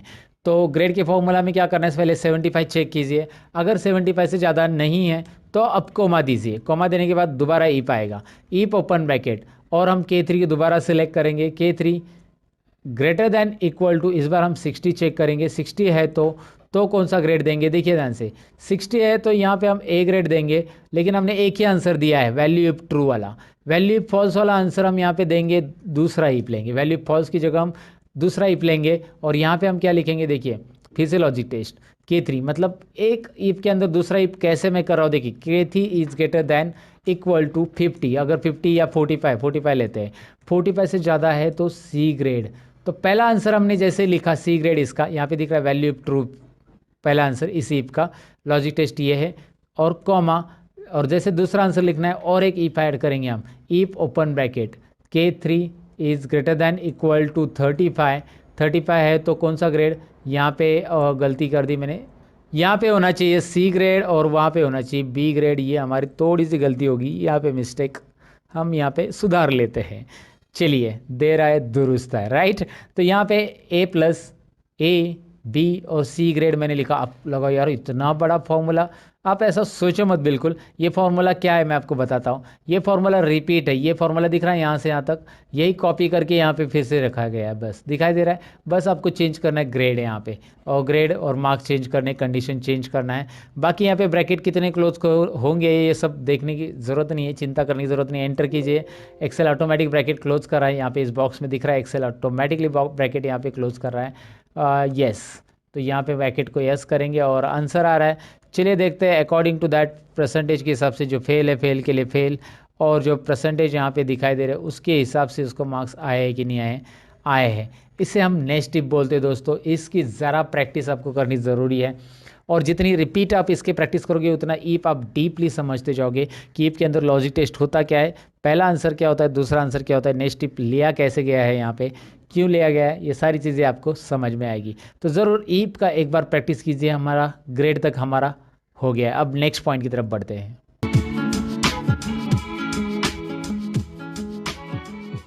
तो नेक्स्ट पॉइंट ये है कि हमने इसमें रिजल्ट तो कर लिया, अब हमारा नेक्स्ट पॉइंट है चार्ट्स। जी हाँ, चार्ट्स को डिटेल में समझ लेते हैं। हमने ये तो कर लिया कि भाई इसमें रिजल्ट कैसे निकालना है। अब ये यहाँ पे मैंने इसे सिलेक्ट कर लिया मार्क्स को नेम्स के साथ, और चार्ट्स इसके ऊपर बनाना है। मुझे देखना है कौन से स्टूडेंट को कौन से सब्जेक्ट में मार्क्स कितने हैं, तो मैं इसे सिलेक्ट करूँगा और इंसर्ट में जाकर यहाँ पे आपको चार्ट मिल जाती है। बहुत सारे चार्ट के अलग अलग ऑप्शंस आपको यहाँ पे मिलेंगे, बहुत सारे चार्ट्स के अलग अलग ऑप्शन आपको यहाँ पे मिलेंगे, कॉलम चार्ट वगैरह वगैरह सब है। और सपोज आप यहाँ पे कोई भी चार्ट सेलेक्ट करके इंसर्ट करते हो तो यहाँ पे देखिए कैसे आने वाला है। डायरेक्ट प्रीव्यू आपको दिखाई देता है यहाँ पे। अच्छा, ये डायनेमिक है, माउस घुमाओ आपको प्रीव्यू नज़र आएगा, और जो अच्छा लग रहा है वो यहाँ पे आप इंसर्ट कर सकते हैं। फिलहाल एक नॉर्मल एक कॉलम चार्ट में इंसर्ट कराओ, इसकी डिटेल में हम समझने वाले हैं कि कैसे करना है इसे। लेकिन मैंने क्या किया, नेम ऑफ स्टूडेंट से आगे सिलेक्ट किया, सब्जेक्ट की हेडिंग नहीं सिलेक्ट की। इसीलिए क्या हुआ, यहाँ पे सब्जेक्ट की सीरीज़ 1 2 3 आ रहा है। मैं इसे डिलीट कर देता हूँ और डेटा में पूरा यहाँ से यहाँ तक डेटा सिलेक्ट कर रहा हूँ। फिर उसके बाद इंसर्ट में जाकर तो चार्ट आप ले सकते हैं, या फिर उसके लिए एक शॉर्टकट की भी आप प्रेस कर सकते हैं जो कि है F11। मैं इस डेटा को सिलेक्ट करके अगर F11 प्रेस करता हूँ ना दोस्तों, तो आपको यहाँ पे एक नई शीट आ रही है, बॉटम में दिख रही है। शीट 1 में हमारा डेटा था, चार्ट 1 करके एक यहाँ पे शीट आ चुकी है। शीट 1 में डेटा है, चार्ट 1 करके एक नई शीट आ चुकी है जिसमें हमारा चार्ट आ चुका है। यहाँ पे आपको दिख रहा है राहुल भोर, अजय शर्मा, रमेश ढोले, संदीप शर्मा, विनोद शर्मा एंड आकाश काले, किसको कितने मार्क्स हैं यहाँ पे आपको दिख रहे हैं। ईजिली आप इस मार्क्स के थ्रू, मतलब इस चार्ट के थ्रू गेस कर सकते हैं, या फिर देख सकते हैं किसको कितने मार्क्स हैं। ईजिली देख सकते हैं, गेस करने की ज़रूरत नहीं, वैसे देख सकते हैं। यहाँ पे मैं आपको बताऊँ कि ये जो चार्ट मैंने क्रिएट किया है इसके बहुत सारे अलग अलग ऑप्शन बनते हैं जो कि हमें यहाँ पे देखने हैं। डिज़ाइन टैब के अंदर चार्ट को पूरा कंप्लीटली सीखना है, और इसके ऊपर फॉर्मेटिंग करने के लिए बाजू में फॉर्मेट टैब भी आया है। अब इस चार्ट को मैंने जानबूझकर अलग से शीट पे लिया ताकि हम यहाँ पे कुछ फॉर्मेटिंग कर सके। सबसे पहले तो मैं आपको बताऊँ कि यहाँ पे ये जो नाम दिखाई दे रहे हैं नीचे वाले, इसकी स्टाइल आप बदल सकते हैं, इसकी साइज़ बदल सकते हैं, सब कुछ कर सकते हैं। उसके लिए होम टैब में जाकर यहाँ से आप इसकी साइज़ बढ़ा सकते हैं। देखिए मैं बढ़ा रहा हूँ, राइट। आप जितना चाहिए उतनी साइज़ उसकी मर्जी बढ़ा सकते हैं। यहाँ पे उसको बैकग्राउंड कलर देना है दे सकते हैं, इस तरह से उसको हाईलाइट कर सकते हैं, बोल्ड करना है कर सकते हैं। और आप यहाँ पे चार्ट टाइटल दिया है, इसकी भी साइज़ बढ़ा सकते हैं। उसमें चार्ट टाइटल में कुछ नया नाम डालना है तो आप बस उस पर क्लिक रखिए, फॉर्मूला बार में क्लिक करके यहाँ पे लिखिए स्टूडेंट प्रोग्रेस, या कुछ भी आप लिख सकते हैं यहाँ पे। तो इस तरह से चार्ट यहाँ पे चार्ट के लिए टाइटल भी ऐड होता है। अच्छा, डिज़ाइन टैब में मैं आपको बताऊँ कि यहाँ पे रेडीमेड डिज़ाइन से यहाँ पे अगर आप अप्लाई करते हो तो रेडीमेड डिज़ाइंस आ जाती है। जो मैंने फॉर्मेटिंग की थी वो गायब हो जाएगी और रेडीमेड स्टाइल रेडीमेड डिज़ाइन आपको यहाँ पे देखने मिल जाएगी। हाँ, दोबारा आप रेडीमेड डिज़ाइन के बाद भी फॉर्मेटिंग करना चाहते हो तो ये अलाउ करता है, कोई बात नहीं है। आप यहाँ पे बस आके चार्ट के साइज़ वगैरह टेक्स्ट की बढ़ा सकते हैं, जितनी चाहिए उतनी टेक्स्ट की साइज़ वहाँ पे रखो, बोल्ड करना है बोल्ड कीजिए, हो रहा है। यहाँ पे जो आता है नीचे, इसे लीजेंड बोलते हैं, सब्जेक्ट 1 2 3। इस लीजेंड को आप ऊपर भी रख सकते हैं, क्लिक एंड ड्रैग करके जहाँ पे चाहिए वहाँ पे रख सकते हैं। ऐसा क्लिक एंड ड्रैग करके रख सकते हैं। इसकी साइज़ आप ऐसे बढ़ा सकते हैं बॉक्स की, और उसके अंदर के कंटेंट की साइज़ बढ़ाने के लिए यहाँ पे क्लिक कर सकते हैं। यहाँ पे आपको दिख रहा है कंटेंट की साइज़, और इसे भी हम बोल्ड करेंगे। इस बॉक्स की साइज़ थोड़ी सी बढ़ाएंगे। Now you can see that colours also, यहाँ पे दिखाई दे रहा है वो कलर्स कौन से सब्जेक्ट के कौन से हैं। साथ ही में ये जो हमने डिज़ाइन लिया था, ये डिज़ाइन में उसमें डेटा लेबल भी आ रहे हैं। यहाँ पे इसे डेटा लेबल बोलते हैं। ये जो मार्क्स यहाँ पे दिखाई दे रहे हैं ना, 45 65 35, ये हमारे डेटा लेबल। यहाँ पे अलग लेआउट लेंगे तो देखिए यहाँ पे इस तरह से आ रहा है। आप जैसे चाहिए वैसे यहाँ पे कर सकते हैं। आपको जो फॉर्मेटिंग चाहिए वो यहाँ से चेंज कर सकते हैं। अंडू कर देता हूँ मैं, फ़िलहाल ये रख देता हूँ। यहाँ पे चेंज कलर ऑप्शन भी दिया है, कलर्स चेंज होंगे अगर आप मूव करते हो, जैसे जो चाहिए वो कलर्स में आप यहाँ पे चार्ट देख पाएंगे, राइट। उसके अलावा यहाँ पे क्विक लेआउट ऑप्शन दिया गया है। क्विक लेआउट में क्या है देखिए, क्विक लेआउट में जैसे आप माउस पॉइंटर घुमाते हो वैसे अलग अलग डिज़ाइंस, अलग अलग लेआउट्स आपके सामने यहाँ पे प्रेजेंट होंगे, और आपको जो पसंद है वो आप यहाँ पे ले सकते हैं। जो प्रेजेंटेटिव लग रहा है यहाँ पे टेबल के साथ आ रहा है, नीचे टेबल भी आ रहा है, दिखाई दे रहा है आपको। सो वट एवर, लाइक आपको जो पसंद है यहाँ से आप सिलेक्ट कर सकते हैं। नहीं है तो पहले वाला रहने दीजिएगा। तो यहाँ पे आ गया add chart element axis. Axis में हॉरिजॉन्टल एक्सिस तो है, जैसे कि राहुल बोर राजेश ये सब दिखाई दे रहा है आपको नाम, लेकिन वर्टिकल नहीं है। वर्टिकल में देखिए अभी ऐड हो गया, दिख रहा है ना, ये 0 20 कितने मार्क्स है वो देखने के लिए। वर्टिकल एक्सिस की ज़रूरत है नहीं है, वो यहाँ से आप हाइड और शो कर सकते हैं। अच्छा, हमने वैसे भी लेबल दिए हैं यहाँ पे, तो लेबल दिए है तो उसको वर्टिकल एक्सिस रखना है नहीं रखना है, यहाँ से आप हाइड भी करेंगे तो भी चलेगा। एक्सिस टाइटल देखिए, एक्सिस टाइटल में आपको यहाँ पे दिख रहा है प्राइमरी, हॉरिजॉन्टल और वर्टिकल दोनों टाइटल आ रहे हैं। जैसे मैं क्लिक करूँ वर्टिकल के लिए तो यहाँ पे आ रहा है टाइटल। इसमें क्या करना है, मार्क्स आपको फॉर्मूला बार में लिखना है, एंटर कर देना है, और इसकी साइज़ बढ़ानी है तो आप यहाँ से बढ़ा सकते हैं इस तरह से। इंटरेस्टिंग है ना, ओके, बहुत ही इंटरेस्टिंग है, कोई डिफ़िकल्टी नहीं है। यहाँ पे बस डिज़ाइन टैब में जाना है और बस क्लिक करना है, कोई फॉर्मूला वगैरह तो देना है ही नहीं है। चार्ट का टाइटल चाहिए नहीं चाहिए, नन, देखिए टाइटल गायब हो गया। सेंटर में चाहिए या फिर आप वो चार्ट चाहिए, वो आपके ऊपर है। डेटा लेवल्स अभी मैंने दिए, ऑलरेडी आए हैं वहाँ पे उस डिज़ाइन पे, लेकिन आप यहाँ से उसका पोजीशन चेंज कर सकते हैं। जैसे आप यहाँ पे माउस पॉइंटर घुमाओगे आपको दिख रहा है इनसाइड बेस, आपको जो अच्छा लग रहा है आउटसाइड बेस, आउटसाइड वाले रखने हैं, कॉल आउट वाले रखने हैं, इस तरह से नाम के साथ आएंगे, इस तरह से आएंगे, दिखाई दे रहा है कहाँ पे रखने हैं। And that's up to you कि कहाँ पे उसे रखना है। चलो एक ही पोजीशन पे मैंने रख दिया। सबके डेटा लेबल्स यहाँ पे आपको नीचे दिखाई दे रहे हैं। ऐड चार्ट एलिमेंट में डेटा लेबल के बाद डेटा टेबल्स भी है, जो कि आप टेबल्स दिखाना चाहते हैं नहीं दिखाना चाहते, यहाँ पे है।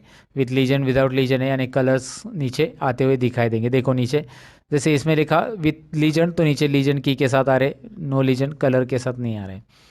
यहाँ पे ग्रिड लाइन से साथ में ग्रिड लाइंस को शो करना है वगैरह, यहाँ से आप कर सकते हैं। एरर्स की अभी हमें चेक नहीं करना है, लेकिन ग्रिड लाइन वगैरह दिखाना है तो आप यहाँ से ग्रिड लाइन देख सकते हैं। बहुत सारी ग्रिड लाइन अप्लाई कर सकते हैं बैकग्राउंड में, और साथ में लीजन का पोजीशन भी आप डिसाइड कर सकते हैं। राइट में रखना है, टॉप में रखना है, बॉटम में रखना है, लेफ्ट में रखना है, बॉटम में रखना है।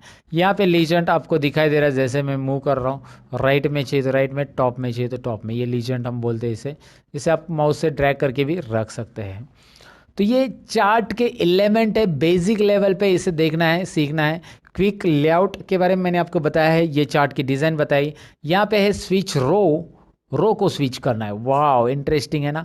देखिए क्या हो रहा है, मैं आपको बताता हूँ। सब्जेक्ट 1 2 3 जो यहाँ पे थे, मतलब कलर में, वो अभी देखिए राहुल शर्मा अलग अलग हर एक के कलर आ चुके हैं। रोज़ को कॉलम में, कॉलम के रोज़ के कर रहा है यहाँ पे। तो राहुल बोर का कलर, राहुल बोर को सब्जेक्ट 1 में कितने मिले, या फिर सभी सब्जेक्ट 1 2 और 3 के यहाँ पे आ रहे हैं ओवरऑल रिजल्ट। आप बस स्विच करेंगे ये चेंज होगा, ऐसे स्विच करेंगे ये ऐसा चेंज होगा। आपको जैसे ज़रूरी वैसे रख सकते हैं। सिलेक्ट डेटा में जाइए। सिलेक्ट डेटा में यहाँ पे आपको डेटा कम करना है। जैसे आपको यहाँ पे 4 ही स्टूडेंट का डेटा लेना था, अब आपके पास 4 ही स्टूडेंट का रिकॉर्ड है। समझ में आपको? सिलेक्ट डेटा में जाकर डेटा आप बदल सकते हैं। जो डेटा आपको यहाँ पे और बढ़ाना है तो और बढ़ाएंगे। यहाँ पे सिलेक्ट डेटा का बहुत बड़ा काम रहता है। जब आप एमआईएस रिपोर्ट जनरेट करते हो और चार्ट का भी बहुत बड़ा काम रहता है, सेलेक्ट डेटा, स्विच रोज, ये सारी चीज़ें वहाँ पे यूज़ होती हैं। फिलहाल चेंज चार्ट टाइप आपके लिए ऑप्शन है और यहाँ से आप इस चार्ट को लाइन में, पाई में, बार में कन्वर्ट कर सकते हैं। अब मेरे पास ज़्यादा कॉलम है तो यहाँ पे कॉलम और बार चार्ट ही प्रेजेंटेटिव रहेगा और बाकी सब तो इतने नहीं रहेंगे, इसीलिए यहाँ पे चेंज चार्ट टाइप में आप देखेंगे ज़्यादा कॉलम्स के लिए ये बार ही चलता है, सिंगल कॉलम के लिए पाई चलेगा, सिंगल वैल्यूज़ रहेगी। तो फिलहाल आप कॉलम चार्ट लीजिए और इसे सीधा कर दीजिएगा। तो चेंज चार्ट टाइप में क्या होता है ये मैंने बताया। अब ये चार्ट हमारा चार्ट 1 शीट में है दोस्तों, और मैं चाहता हूँ कि इसे शीट 1 में ले लूँ। तो शीट 1 में ले सकते कि नहीं ले सकते? बिल्कुल ले सकते। कैसे? यहाँ पे डिज़ाइन में यहाँ पे ऑप्शन है मूव चार्ट। कौन सा ऑप्शन है? देखिए मूव चार्ट। तो करना क्या है, बस मूव चार्ट पे क्लिक कीजिए। कहाँ पे रखना है उसको? ऑब्जेक्ट इन में रखना है, और ऑब्जेक्ट इन में कहाँ पे? शीट 1 में रखना है। तो ऑब्जेक्ट इन में क्लिक कीजिए, शीट 1 में। अब यही चार्ट आपको शीट 1 में मिल जाएगा। इसकी साइज़ बहुत बड़ी की थी हमने, अब इसे छोटी करनी पड़ेगी आपको। यहाँ से दोबारा इसकी साइज़ छोटी कीजिए, तभी तो चार्ट नज़र आएगा, राइट। इसकी भी साइज़ हमने बहुत बड़ी की थी, इसे छोटी करनी पड़ेगी, तभी आपको चार्ट यहाँ पे डिटेल में दिख रहा है। ग्रिड लाइन नीचे, तो ग्रिड लाइन पे क्लिक करके आप इसे डिलीट कर सकते हैं। यहाँ पे 2-4 अलग अलग मेजर माइनर ग्रिड लाइन थी, उससे मैंने डिलीट कर दिया। सिलेक्ट करके ग्रिड लाइन के ऊपर क्लिक करके डिलीट कर सकते हैं। तो चार्ट को रिप्रेजेंट कैसे करना है, एक बिगिनर लेवल पे चार्ट में कौन कौन से फंक्शंस रहते हैं, ऑप्शंस कैसे रहते हैं, टाइटल कहाँ से ऐड करना रहता है, या फिर लीजेंड क्या होता है, टेबल कैसे ऐड करना था, डेटा लेवल क्या होता है, ये सारी चीज़ें मैंने एक्सप्लेन करने की यहाँ पे इस टॉपिक में कोशिश की है दोस्तों। अब हम बढ़ते हैं अगले टॉपिक की ओर। और हाँ जी दोस्तों, आप अगर कंप्यूटर कोर्स से सीखना चाहते हैं, वो भी सीरियली, यानी कि tally course, Photoshop, Corel Draw और ऐसे बहुत सारे कोर्स जो कि आपको सीरीज में सीखने, तो उसके लिए मैंने एक नया चैनल ओपन किया है जिसका नाम है रियल ट्यूटोरियल, जो कि यहाँ पे आपको स्क्रीन के ऊपर दिखाई दे रहा है। आपको इस रियल ट्यूटोरियल में प्लेलिस्ट में क्लिक करना है दोस्तों। प्लेलिस्ट के अंदर यहाँ पे आपको सीरीज वाइज वीडियो मिलेंगी। आपको टैली की वीडियोस देखना है, आपको फोटोशॉप के देखना है, आपको ऑटोकैड के देखना है। फिलहाल तो 3 सीरीज यहाँ पे है, तो इसमें से जो वीडियोस आपको देखने हैं उसकी सीरीज पे क्लिक कीजिए, एक साथ सभी वीडियोस आपको मिलेंगे। तो अगर आप बनना चाहते हैं कंप्यूटर कोर्सेस में मास्टर, तो इस चैनल को ज़रूर फॉलो कीजिए। लिंक आपके लिए मैंने डिस्क्रिप्शन में दे दिए, रियल ट्यूटोरियल, ज़रा चेक कीजिएगा दोस्तों। तो इस तरह से ये चार्ट में सारी चीज़ें हो गई। और चार्ट में आप बैकग्राउंड में लोगो ऐड करना चाहते हैं, आपको लगता है कि यार यहाँ पे बैकग्राउंड में कुछ काम किया जाए, तो राइट क्लिक कीजिए इस चार्ट के ऊपर। राइट क्लिक करने के बाद format chart area, look at here, format chart area, इस ऑप्शन पे क्लिक कीजिए। और इस ऑप्शन पे क्लिक करने के बाद यहाँ पे आपको फिल में जाना है। फिल में राइट साइड में आप देखेंगे यहाँ पे बहुत सारे ऑप्शंस आ रहे हैं, no fill, solid fill, gradient वगैरह वगैरह वगैरह। तो आपको पिक्चर लेना है तो पिक्चर लीजिए, ग्रेडियंट पैटर्न लेना है तो पैटर्न लीजिए। यहाँ से अलग अलग पैटर्न आपको बैकग्राउंड में नज़र आएंगे। इंटरेस्टिंग पैटर्न है, आप जो देना चाहते हो दे सकते हैं प्रेजेंटेशन के लिए।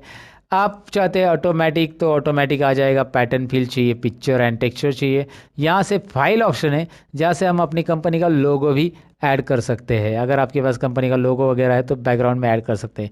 और उसकी ट्रांसपेरेंसी भी आप यहाँ से सेट कर सकते हैं, मतलब आपका लोगो बहुत ही डार्क है, so you can do it like this. Okay, so ये डेटा के ऊपर काम करने के लिए इंटरेस्टिंग चीज़ें मैंने आपको बता दी है। सो ये डेटा चार्ट में लेकर किस तरह से चार्ट के ऊपर काम करना है मैंने आपको बता दिया। लोगो बैकग्राउंड में कैसे ऐड करना है, कलर्स एंड ऑल। तो ये था चार्ट फॉर बिगिनर्स। और चार्ट से रिलेटेड और एमआईएस सीरीज से रिलेटेड बहुत सारे वीडियोस मैंने ऑलरेडी चैनल पे बनाया, डिस्क्रिप्शन में उसकी लिंक है, ज़रा देख लेना। अब बढ़ते हैं अगले टॉपिक की ओर। तो चार्ट्स तो हमने सीख लिया, लेकिन यहाँ पे अभी कुछ होम टैब की जो बेसिक ऑप्शन है जो डेली आपको डेटा एंट्री के लिए वगैरह यूज़ हो सकते हैं, ऐसे ऑप्शंस मुझे यहाँ पे बहुत बताना ज़रूरी है। वैसे कॉपी पेस्ट वगैरह तो आपको आता ही होगा, कॉपी पेस्ट, कट पेस्ट, ये ऑप्शंस तो यहाँ पे है ही है। यहाँ पे मैं आपको दिखाता हूँ कि ये डेटा मैं Ctrl+C से कॉपी कर रहा हूँ और यहाँ पे कर्सर रख के यहाँ पे मैं इसे पेस्ट करूँगा। आपको पता ही है, पेस्ट करूँगा तो यहाँ पे रिपीट आ जाएगा। लेकिन पेस्ट के अंदर कुछ और ऑप्शन है जिसका नाम है पेस्ट स्पेशल। ये पेस्ट स्पेशल्स ऑप्शन है सारे के सारे, और पेस्ट स्पेशल के सारे ऑप्शंस का एक वीडियो मैंने बनाया है जिसका लिंक मैं आपके लिए डिस्क्रिप्शन में दूंगा। ये पेस्ट स्पेशल कंप्लीटली कैसे यूज़ किया जाता है इसका ऑलरेडी मैंने वीडियो बनाया है, जिसका लिंक आपको डिस्क्रिप्शन में मिलेगा। यहाँ पे भी मैं स्क्रीन के ऊपर दिखा रहा हूँ कि लर्न मोर चैनल पे ऑलरेडी ये वीडियो अपलोड हो चुका है, तो वो आपको ज़रूर देखना होगा, क्योंकि यहाँ पर मैं अभी ये सारे कंटेंट ऐड नहीं कर रहा हूँ, लेकिन ऑलरेडी वीडियो मैंने बनाया है, इसका एक इंफॉर्मेशन मैं आपको दे रहा हूँ यहाँ पे। उसके अलावा फॉर्मेट पेंटर क्या काम का होता है मैं आपको बता देता हूँ। कॉपी पेस्ट तो जनरली सबको आता है, कट पेस्ट भी जनरली पता रहता है, लेकिन फॉर्मेट पेंटर जनरली सब लोगों ने वहाँ पे देखा रहता है लेकिन नहीं आता है। तो मैं आपको बता देता हूँ करना क्या है। यहाँ पे सपोज आपने कोई फॉर्मेटिंग की और यही जो फॉर्मेटिंग का बैकग्राउंड या फिर इसे बोल्ड किया है, आपने अंडरलाइन किया है, यही टाइटल का फॉर्मेटिंग आप इसे भी करना चाहते हो ऊपर, या ऊपर के पूरे रो को, ये रो को करना चाहते, तो करना क्या है, कर्सर आपका इसी पे रहेगा जिस पे फॉर्मेट किया है उस पे कर्सर रखो, फॉर्मेट पेंटर पे क्लिक करो। फॉर्मेट पेंटर पे जैसे आप क्लिक करोगे, look at here, format painter पे मैंने क्लिक किया और जैसे क्लिक करोगे माउस पॉइंटर पे पर ध्यान दीजिए ब्रश के साथ आ रहा है। आप जिसके ऊपर भी ये घुमाओगे आप ऐसे, वो उसके ऊपर ये फॉर्मेटिंग अप्लाई होने वाला है। देखिए मैंने घुमा दिया, इसके ऊपर ये फॉर्मेटिंग यहाँ पे अप्लाई हो चुका है। समझ में आपको फॉर्मेट पेंटर होता क्या है। वैसे फॉर्मेट पेंटर को आप सिंगल क्लिक और डबल क्लिक से भी यूज़ कर सकते हैं। अभी मैंने सिंगल क्लिक से यूज़ किया और ड्रैग किया। अब दूसरा है कि मैंने इस पे ऊपर डबल क्लिक किया। अगर मैं डबल क्लिक करूंगा ना तो मैं एक साथ यहाँ पे मैंने राहुल बोर को, सपोज अजय वर्मा को फॉर्मेट करना चाहता हूँ। अभी देखिए फॉर्मेट पेंटर कंटिन्यू चालू रहता है अगर आपने फॉर्मेट पेंटर पे डबल क्लिक किया तो। ये बात बहुत सारे लोगों को पता नहीं रहता है कि फॉर्मेट पेंटर पे हम डबल क्लिक करके फॉर्मेट पेंटर को ऐसे रिपीट भी यूज़ कर सकते हैं। सिंगल क्लिक किया तो क्या होगा, एक ही बार फॉर्मेट पेंटर वर्क करेगा। डबल क्लिक करेंगे तो ऐसा मल्टीपल टाइम्स आप वर्क कर सकते हैं फॉर्मेट पेंटर पे। जहाँ पे भी आप क्लिक करोगे फॉर्मेट पेंटर चालू ही रहेगा। एस्केप बटन करेंगे तो फॉर्मेट पेंटर रिमूव हो जाएगा। एस्केप बटन प्रेस कीजिए। देखिए मैं दोबारा बता देता हूँ, आपको यहाँ पे क्लिक करना है फॉर्मेट पेंटर, सिंगल क्लिक किया और आपने जिस नंबर पे, मैं यहाँ पे ड्रैग करो फिलहाल, तो वो उतना फॉर्मेट हो रहा है। फिर से फॉर्मेट पेंटर, माउस की तरफ ध्यान दीजिए, अभी प्लस साइन आ रहा है, फॉर्मेट पेंटर नहीं आ रहा है। अगर मैं इस पर क्लिक करके डबल क्लिक करता हूँ फॉर्मेट पेंटर पे, now I can click here, here I can drag here also. तो एक साथ मल्टीपल सेल्स को फॉर्मेट करने के लिए आप फॉर्मेट पेंटर पे डबल क्लिक कीजिएगा। है ना इंटरेस्टिंग। फिलहाल मैं अंडू कर देता हूँ। अंडू पता है ना, कंट्रोल जेड अंडू, अंडू, और रीडू करने के लिए control Y, undo and redo. Undo and पांडू नहीं होता है दोस्तों, अंडू एंड रीडू होता है, याद रखिए। अंडू पांडू तो नाना पाटेकर जी बोलते हैं, अंडू पांडू समझा क्या। ओके मैं जस्ट जोक कर रहा हूँ। फिलहाल तो आपको मैं बताऊँ कि ये फॉर्मेट पेंटर तो आपको समझ में आया होगा। बोल्ड इटैलिक अंडरलाइन मुझे बताने की जरूरत नहीं। ऑल बॉर्डर्स के बारे में मैंने बताया आपको कैसे करते हैं, या पे कलर्स वगैरह कैसे फिल करना है वो भी हमने देख लिया। बहुत सारी बार आपको ऑल बॉर्डर्स नहीं देने की ज़रूरत पड़ सकती है। सपोज आपने ऑल बॉर्डर्स को नो बॉर्डर करना है तो यहाँ पे जाओ और यहाँ पे ऑल बॉर्डर्स की ज़रूरत नहीं है आपको, नो बॉर्डर, बस इसको आउटसाइड बॉर्डर देना है। अभी देखिए इसका आउटसाइड बॉर्डर भी चला गया है। तो इसके आउटसाइड बॉर्डर कैसे देते हैं हम, यहाँ पे देखिए आउटसाइड बॉर्डर्स भी ऑप्शंस है, थिक बॉक्स बॉर्डर भी है, थिक आउटसाइड बॉर्डर्स भी है। जो देना है यहाँ से आप दे सकते हैं दोस्तों। है ना इंटरेस्टिंग। सो यहाँ पे बॉर्डर आपको देना है कैसे है वो एक बार ट्राई कीजिए। इस बॉर्डर में बहुत सारे कलर फिल चाहिए तो यहाँ से आप उसको शेडिंग कलर दे सकते हैं। डिफरेंट फॉन्ट कलर है, यहाँ पे टेक्स्ट की साइज़ वगैरह बढ़ाना, यहाँ पे इसे सेंटर करना है। जैसे मैं इसकी हाइट बढ़ा रहा हूँ, ज़रा ध्यान से देखिए, रो की हाइट ऐसे आप बढ़ा सकते हैं। ये याद रखना है। जैसे हमने कॉलम की विड्थ से सीखी थी कि आप यहाँ से ऐसा ड्रैग कर सकते हैं, वैसे हम रो की हाइट यहाँ पे बढ़ा सकते हैं। वैसे मैं आपको बताऊँ कि कॉलम और रो की विड्थ अगर इक्वली करनी है सभी कॉलम की, तो आप एक काम कीजिए, एक तो आप इसे सभी रो को एक साथ सिलेक्ट कीजिए और बीच में कहीं पे भी एरो रख के आप ऐसे ड्रैग करेंगे, इक्वली सबकी हाइट बढ़ेगी। या यहाँ पे राइट साइड में एक ऑप्शन है, फॉर्मेट में जाइए, राइट साइड में फॉर्मेट में रो हाइट दिखाई दे रहा है आपको, रो हाइट ऑप्शन, इससे आप रो हाइट कर सकते हैं इक्वली। यहाँ पे रो हाइट टाइप कीजिए, उतने जो रो सिलेक्टेड है उनकी हाइट उतनी हो जाएगी, 20, रो हाइट 20, राइट। तो इस तरह से रो हाइट आप बढ़ा सकते हैं। लेकिन इसमें अभी मैंने हाइट बढ़ा दी है, तो ये ज़रा टेक्स्ट को नोटिस कीजिए, और थोड़ी सी हाइट बढ़ा देता हूँ, और थोड़ी सी हाइट बढ़ा देता हूँ, और इस टेक्स्ट को नोटिस कीजिए बॉटम में आ रहा है। तो आप इसे यहाँ पे दिखाई दे रहा है ना, मिडल अलाइन। मिडल अलाइन से क्या हो रहा है, टॉप अलाइन से क्या हो रहा है, मिडल अलाइन से क्या हो रहा है। यहाँ पे ज़रा मैं जूम कर लेता हूँ। ये अलाइनमेंट वर्टिकल और हॉरिजॉन्टल अलाइनमेंट है एक्सेल में। ये सेंटर चाहिए तो सेंटर यहाँ पे ऐसा रख सकते हैं, टोटली सेंटर, हॉरिजॉन्टल सेंटर आ जाएगा। देखो डेटा कैसा आ रहा है, you know that. Left side में आएगा, सेंटर में आएगा, राइट में आएगा। अगर आप लेफ्ट अलाइनमेंट ही रख के टेक्स्ट को थोड़ा सा आगे लेना चाहते हैं तो आप, जैसे इस कॉलम के अंदर टेक्स्ट लिखा गया है, मैं इस कॉलम को सिलेक्ट करूँगा and what I will do, इसको मैं थोड़ा सा यहाँ पे देखिए इंडेंट ऑप्शंस यूज़ करूँगा। इंडेंट से क्या होता है मैं आपको बताता हूँ। देखिए इंडेंट से इस तरह से टेक्स्ट आप आगे ले सकते हैं, पीछे करना है पीछे, इंडेंट और बढ़ाओ, कम करो। तो लेफ्ट इंडेंट से इस तरह से टेक्स्ट को आगे लेके रख सकते हैं आप। इसके अलावा जैसे आपने बहुत सारे कैलेंडर वगैरह में देखा होगा, संडे वगैरह ऐसा क्रॉस में लिखा रहता है, तो यहाँ पे ऑप्शन है, देखिए इसे आप टेक्स्ट को रोटेट कर सकते हैं। Vertical text, angle clockwise, angle counter clockwise, ज़रा करके तो देखिए। यहाँ पे देखिए कैसा टेक्स्ट आएगा, राइट। आपने देखा होगा ना, यहाँ पे देखिए अभी जैसे वो कैलेंडर में रहता है ना, संडे मंडे ऐसा क्रॉस में लिखा रहेगा। आपने देखा होगा शायद। तो ये ज़रूरी है तो कीजिए, नहीं तो इसके ऊपर दोबारा क्लिक करके वो रिमूव हो जाएगा वहाँ पे। इसको बोलते हैं टेक्स्ट का ओरिएंटेशन। टेक्स्ट ओरिएंटेशन कैसे देना है, टेक्स्ट का अलाइनमेंट कैसे देना है, टेक्स्ट को इंडेंट कैसे देना है, ये हमने यहाँ पे देखा। साथ में मर्ज एंड सेंटर तो हमने पहले ही सीखा था, इस टाइटल को मर्ज एंड सेंटर कैसे करते हैं। लेकिन इसके अलावा हमें यहाँ पे सीखना है, हमें यहाँ पे जानना है रैप टेक्स्ट के बारे में। होता क्या है wrap text, I let you know कैसे है, दिखाता हूँ मैं आपको।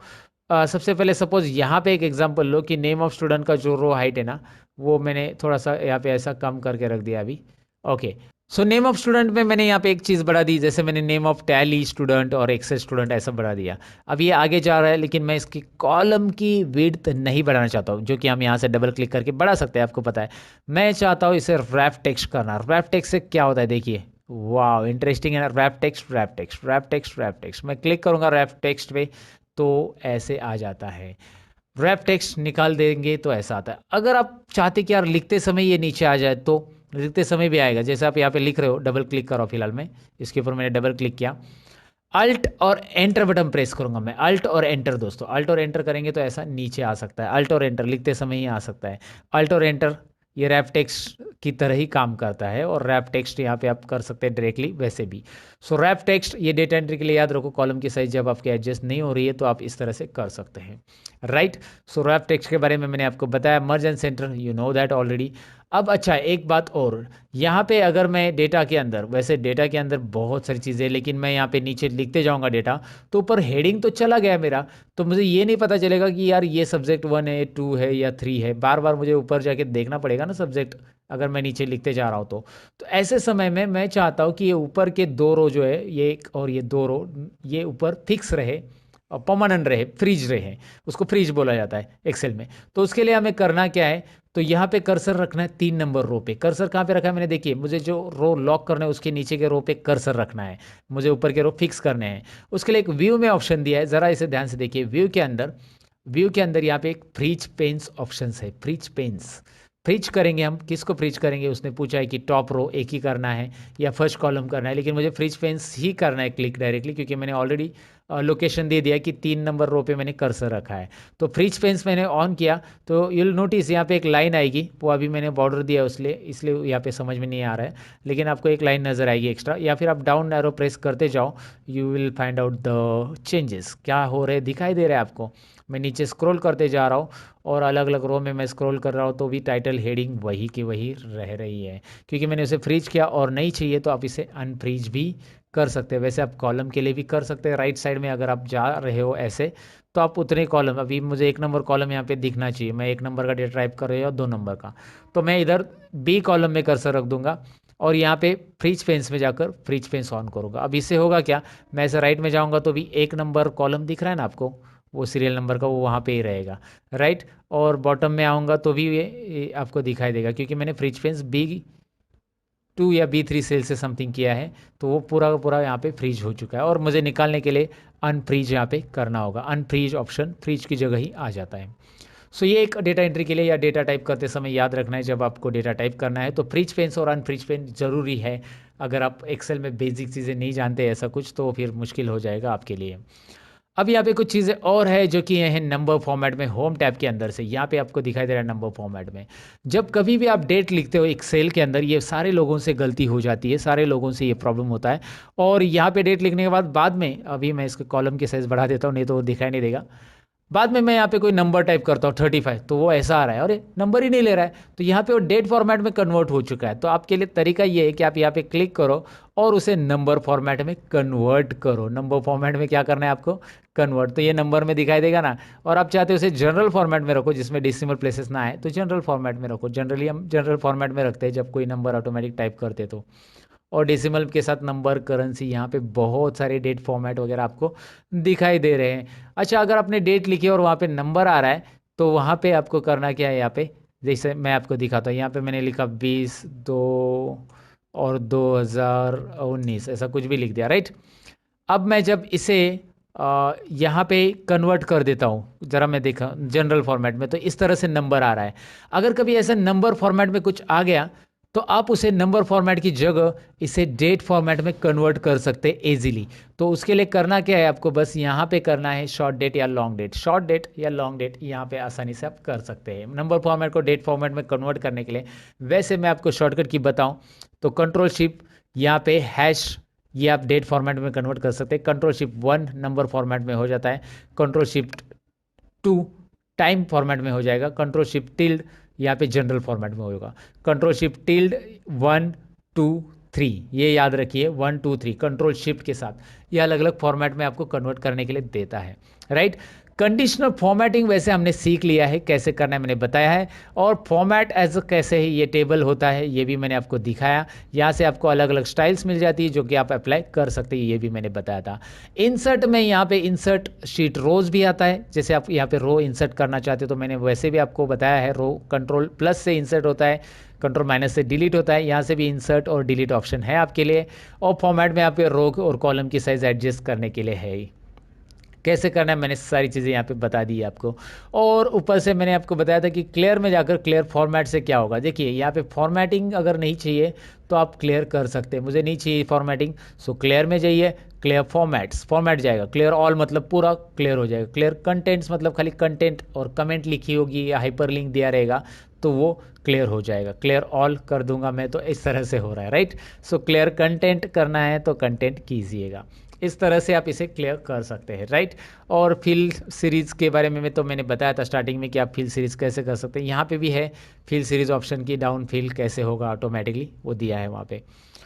और यहाँ पे फाइंड एंड रिप्लेस भी ऑप्शन है, जहाँ से रिप्लेस मतलब वर्ड चेंज करना। जैसे आपको लगता है कि यार यहाँ पे मैंने एक वर्ड टाइप किया जिसमें सब रॉन्ग है, मतलब एक वर्ड आपने 10 बार लिखा है, तो जैसे सब की जगह मुझे सब्जेक्ट ये वर्ड पूरा चाहिए था, तो मैं यहाँ पे सब लिखूंगा और यहाँ पे सब्जेक्ट लिखूंगा। देखिए मैंने क्या किया है, मुझे पूरा वर्ड चाहिए था, सब की जगह सब्जेक्ट लिखना चाहिए, तो यहाँ पे सब सब सब लिखा है मैंने, तो सब्जेक्ट 1 2 3 4 आना चाहिए, जो भी सब्जेक्ट है वैसे तो किया है। फाइंड आउट में सब, रिप्लेस विथ में सब्जेक्ट और रिप्लेस ऑल पे क्लिक।